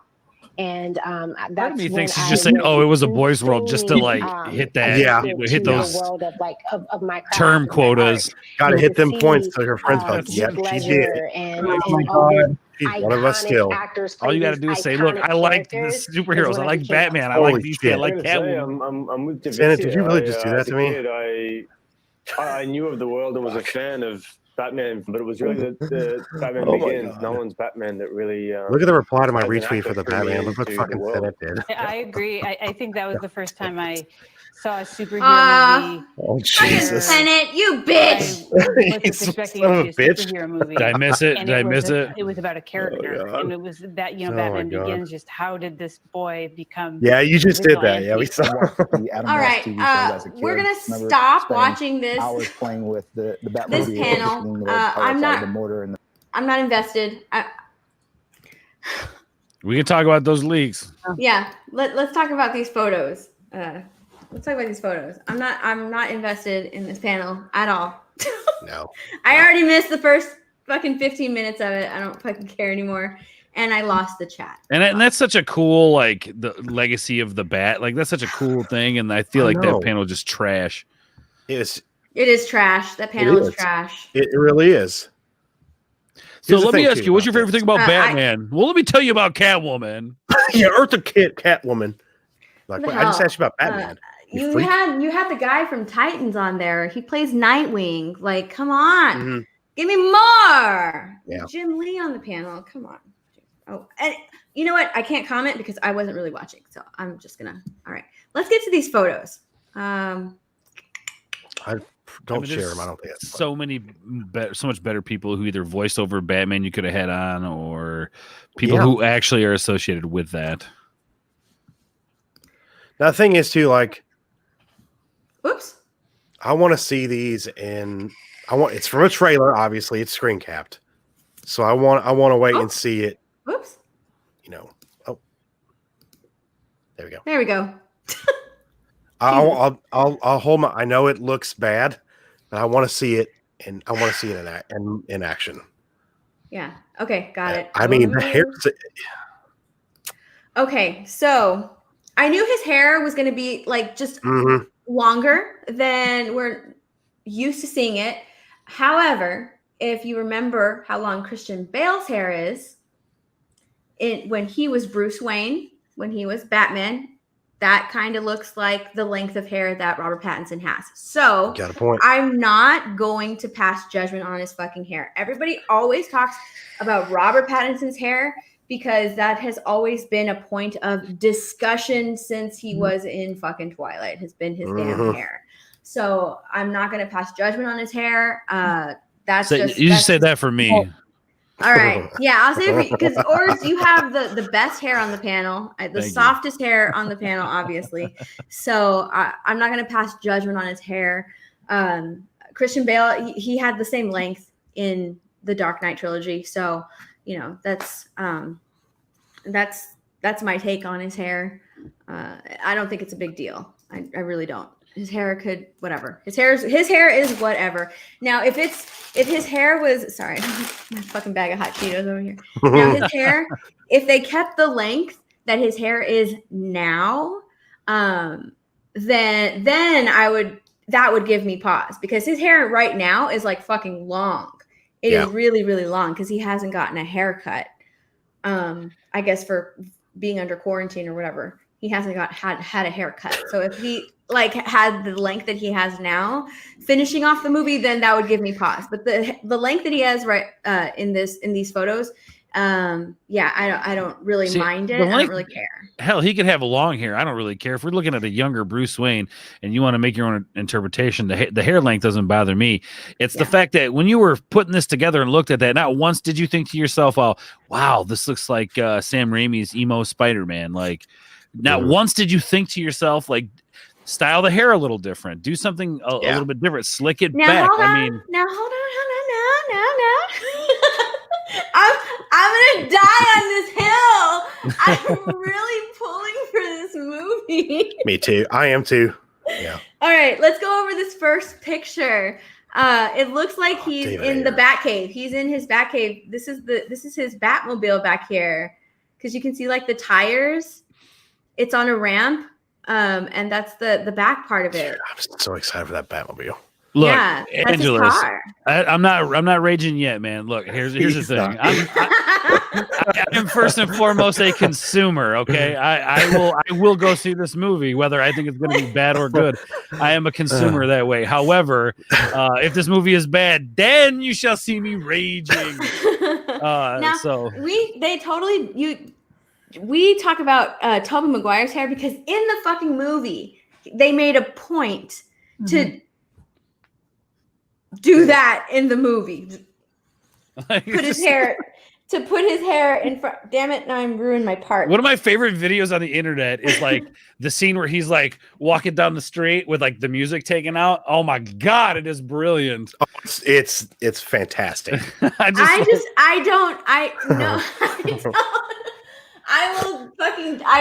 will die on this hill. That's the only reason that people are like, oh my god, emo Spider-Man, emo Tobey Maguire. He made a point in the movie to do that, to mess with his fucking hair, and bring attention to it. Okay. And then after that, his eyes got darker. Like it was emo Spider-Man. Right, but as much flack as it got, like you telling me through the process of this movie, you didn't go, maybe we might want to like change his hair up just a little bit. Like, now, I mean, one of the reasons I am more excited about this movie than I was before is because a couple weeks ago I watched The Lighthouse, and that dude can fucking act. All right, he can. Because I've seen other things too. He's really good in, but man, if you haven't seen The Lighthouse, I recommend. I'm not hating on his acting chops. I'm hating on whoever decided to make his hair look like this. That's all I'm saying. Nah, he has evolved as an actor past the Twilight franchise. Yeah. You haven't seen him in anything because he has stayed out. He stayed out of mainstream movies and been focusing on indie material. And he's just evolved so far past the Twilight. And oh shit, Hey, what's up, Ryan? Hey, is this the Batman leaked stuff? Yeah. I haven't seen any of it yet. So, God, soon. Yes, the Lighthouse has Willem Dafoe in it, but oh god, Jeff, check your Twitter. Senate says. All right, so by the way, real quick, did you see what David Ayer did? What? He retweeted the James Gunn behind the scenes stuff with a heart emoji. Aw. Yeah, I was cool with that. Yeah. So yeah, this looks like he's in his Batcave. He's in his Batcave. He's in his little warehouse, whatever he's going to be in. Oh, Jesus. It looks like where he was when they leaked the Batmobile footage. So looks like it's going to be his Batcave, but he's got some screens here. He's working on something, and that is his Batmobile in the background. Okay, this next photo is what everybody's calling fucking emo Batman, but he is clearly wearing his bat suit. He's in his bat suit. Look at his shoulders. He is in his bat suit. He just finished taking off his cowl. You can't argue. He can't argue. He doesn't look sad because he totally looks sad here. All right. He just finished taking off his cowl.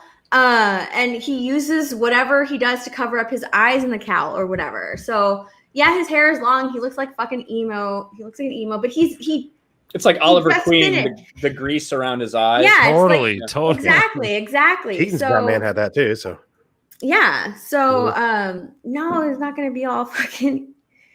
He's brooding. He is brooding, says Angela Strait. It looks like they touched his face up, like with some effects there a little bit.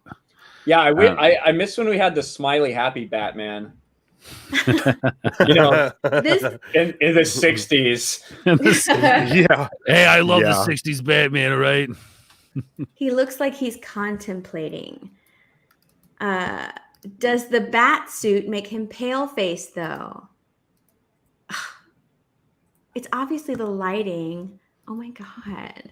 Oh my god, y'all. Y'all are Isn't there another picture? I'm going to fucking die on the hill. Now this movie is supposed to be darker. It's supposed to be darker. Like I don't know if this is I know they're supposed to show some footage during the Batman panel, so this could be taken from the footage. What he's doing in this scene, who fucking knows? Who knows? But it could be like the lighting in the scene is pretty dark. But yeah, he's in his bat suit. And yeah, he's got shit around his eyes, just took off his cowl. I want to see the leak footage with the cowl on, like the full blown like suit with him in it in like a scene somewhere. That's the leak I want to see. Because I've never doubted Robert Pattinson as a good Bruce Wayne. Like I think he's going to do just fine as a Bruce Wayne. But let's be honest, Bruce Wayne and Batman are two different personalities.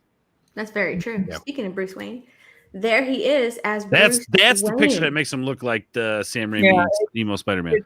That's like okay. To be fair, yes. Christian Bale's hair was on the long side, but when he was Bruce Wayne, it was better kept. Like this guy looks like he just rolled out of bed, threw on a suit, and decided to go to a board meeting. That's like a good point. Where is he though? He looks like he's in fucking Hogwarts. Well, that's like, oh my god! Like this general impression, looking at him, that's what it looks like. Now, I don't know when this is exactly going to be in the film, but I'm saying is if he's wearing a suit, he's Bruce Wayne, and if he's Bruce Wayne, he has to look like he's taking over his father's company, and that looks like a kid that was a trust fund baby and decided to roll out of bed, throw on a suit, and like walk into the boardroom and go, "Okay, what's up? What's up, my peeps?" Sort of situation. It looked like it was out like at a long drinking bender. Yeah, I'm saying like I don't know the scene, but this is like definitely well past his parents' death, so we can't exactly blame that for his appearance at this point. So what is going on with his hair that it's mussed up like that, and he's not Batman? Like you can't blame the cowl. He didn't just take off the cowl like in the other scene. I mean, yeah, they could have slicked it over a little bit and cleaned him up, and you know, maybe they'll have a good reason in the movie for it. I don't know. Yeah. So I'm just saying general impressions looking at that scene and looking at it as like he's supposed to be Bruce Wayne, that does not come off as Bruce Wayne. Now, granted, he's a younger Bruce Wayne, but at the same time, even a young Bruce Wayne still had a sense of like professionalism even to his appearance. So I mean, we even see that in the Gotham series, you know, as kid Bruce Wayne, you see him, you know, he's well kept, put together. A little fucking nerd. Yeah. I'm just saying, man. Like, you know, this is Batman Begins. Yeah. It's not as bad, but I mean, he does it. That's actually very true. At that point, he hasn't really taken over the company. He has. Yeah, I fucking knew it. Look, we just got a notification for a Ryan video. See? Well, you called it. It's my stream that's been scheduled for a day. Oh, that's right. But no, I did actually film a Snyder Cut trailer. We're actually going to make public as soon as Snyder Cut trailer drops. So. See? I knew it. But look. Didn't that already drop? But even then, like it leaked. It leaked. But also, to be fair, in this instance, he is basically like he has had this vendetta in his head where he's going to take out Joe Chill in the courtroom. He is not exactly taken over the company just yet. I'm saying, all right. Well, we don't know. We don't. Okay, we have all that background from Batman Begins because we've seen that movie. We haven't yet seen this new movie. We don't know what's going on in that scene. You know, so no, but that's a suit as compared to that right there, guy who has like nothing left to lose, sort of an appearance. So I like I said, like Jess, we don't know what exactly is going on in that scene, but you can't exactly compare it to this scene because this is the Bruce Wayne who has nothing left to lose, at least in his mind. He's ready to kill Joe Chill in the courtroom, so he's not worried about his appearance. Whereas that other picture is Robert Pattinson wearing a suit. Now, what is he taking over the company, and what's happened? What's going on? Exactly what's going on. We don't know. We don't know what is going on in that scene. In a suit. That is him in a suit. So how much can you tell from him being in a suit about a scene? We don't know what's going on in that scene. Man, they sure did pull that trailer. Yeah, they pulled it. We watched it on Fatal's channel this morning when he was doing his little live stream. They pulled his stream. Yeah, yeah. Well, I went looking back in the history to see if I could find the link, and it gone. You know, because I'm pretty sure that I can't remember for sure, and I can't really tell, but I'm pretty sure that under this trench coat, under this scarf that he's wearing a collared shirt and a sweater with a tie on. I mean, it's not as equivalent, you know, to a suit, but it's, you know, it's just as, I guess, formal. I mean, you're wearing a tie as well. Yeah, well, it looks Robert like he washed Pattinson. his hair in this scene. Like the other Robert Pattinson doesn't look like he washed his hair for a few days. I'm just calling it like I see it. Mm-hmm.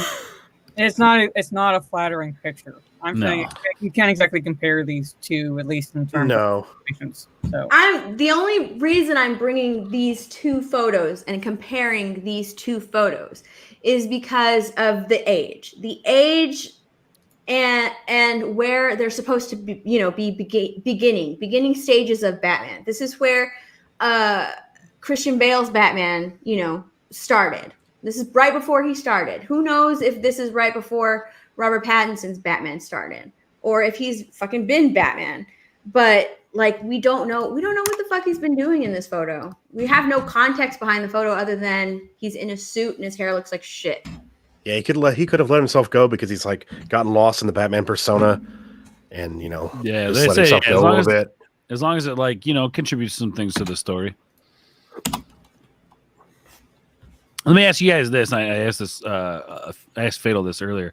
Are you guys excited to see more Joe Magliano Deathstroke? Bruh, yeah. Yeah. Fuck yeah. Like damn, that poster looks sick. When I sent, did you get the one I sent you? Yeah. Yeah. Done it. So when your end credit scene is better than your entire movie. Talking about when that Deathstroke shows up there at the end. That's not even the one that they filmed. Oh no. Oh yeah, it's different. Yeah. In the Snyder Cut, it's different. Okay, I can't wait, dude. Yeah. Oh yeah. There's more Deathstroke. So fuck yeah, dude.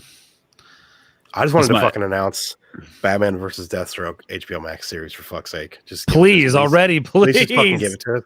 That's what we want. All right. I would love it. They're already getting into and are already finishing up the Joker shit that I wanted to watch. So, so I'm gonna go ahead and end my stream. Ryan's gonna have his stream on the Snyder Cut pretty soon, right? Starts in about 25 an minutes. hour. Okay, yeah, in an hour. Fuck, 25 minutes. Oh shit. Well, the Snyder Cut drops. The Snyder Cut thing drops in an hour. So. All right. Oh yeah. And you're going live early. Okay.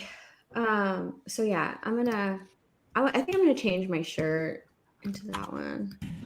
But yeah, chat, go to Ryan's channel. And we'll continue there. We'll continue the streaming there. Heck yeah. And the conversation there. We will continue on Ryan's channel. So thanks everybody for joining me. I know it was last minute. I sent everybody links like last minute, like, hey, if you want to come on and have some fun, especially Ord. Awesome. Thank you for having me. Yeah. So and Jeff too. I think you were out shopping, right? Yeah, I was getting last minute stuff for Yeah. her party. So yeah, So, but yeah, thanks for yeah. having me on. I appreciate it. No problem. And then Ryan, as always, and Mara, as always, thank you so much for hanging out with me. Of course. I will always try and my best to defend Robert Pattinson's new Batman movie, and then if it sucks, I will fucking eat crow. Shit. I'm ordering my books. Just like before we get before we sign off, I'm ordering the textbooks for my upcoming classes. It's supposed to be starting by around the end of next week, and I think you guys will like this. I'm renting all of them except one, and that is Teaching with Graphic Novels. That's an actual book that Nice. That's nice. Has as one of the books for the class. That's fantastic. Yeah. That's the only Hell one yeah. I'm buying. Everything else is like, I don't care about this shit. I'm not putting it on my book. I know I need it for classes. I know I need it to help with like becoming a teacher, but I'm like, I already have like no space. So I'm like, I'm renting all of them and like, here you go. Take it back. I don't want it anymore. Yeah, don't buy books, especially like when you sell them back, you get like what 10% of what you paid for them. Fuck that shit. Yeah. Well, yeah. Well, like if you're lucky enough to sell them back. Yeah. Well, in this school's case, your only options are either to rent or buy, and when you buy them, like they're yours for life. You can't sell them. So. That noise. All right. Well, thanks for hanging out, chat. I hope you guys enjoy all of the DC fandom stuff. Yeah, because it's all day DC. It's gonna be so awesome. We'll see you later. We'll see you on Ryan's channel. Bye. Bye.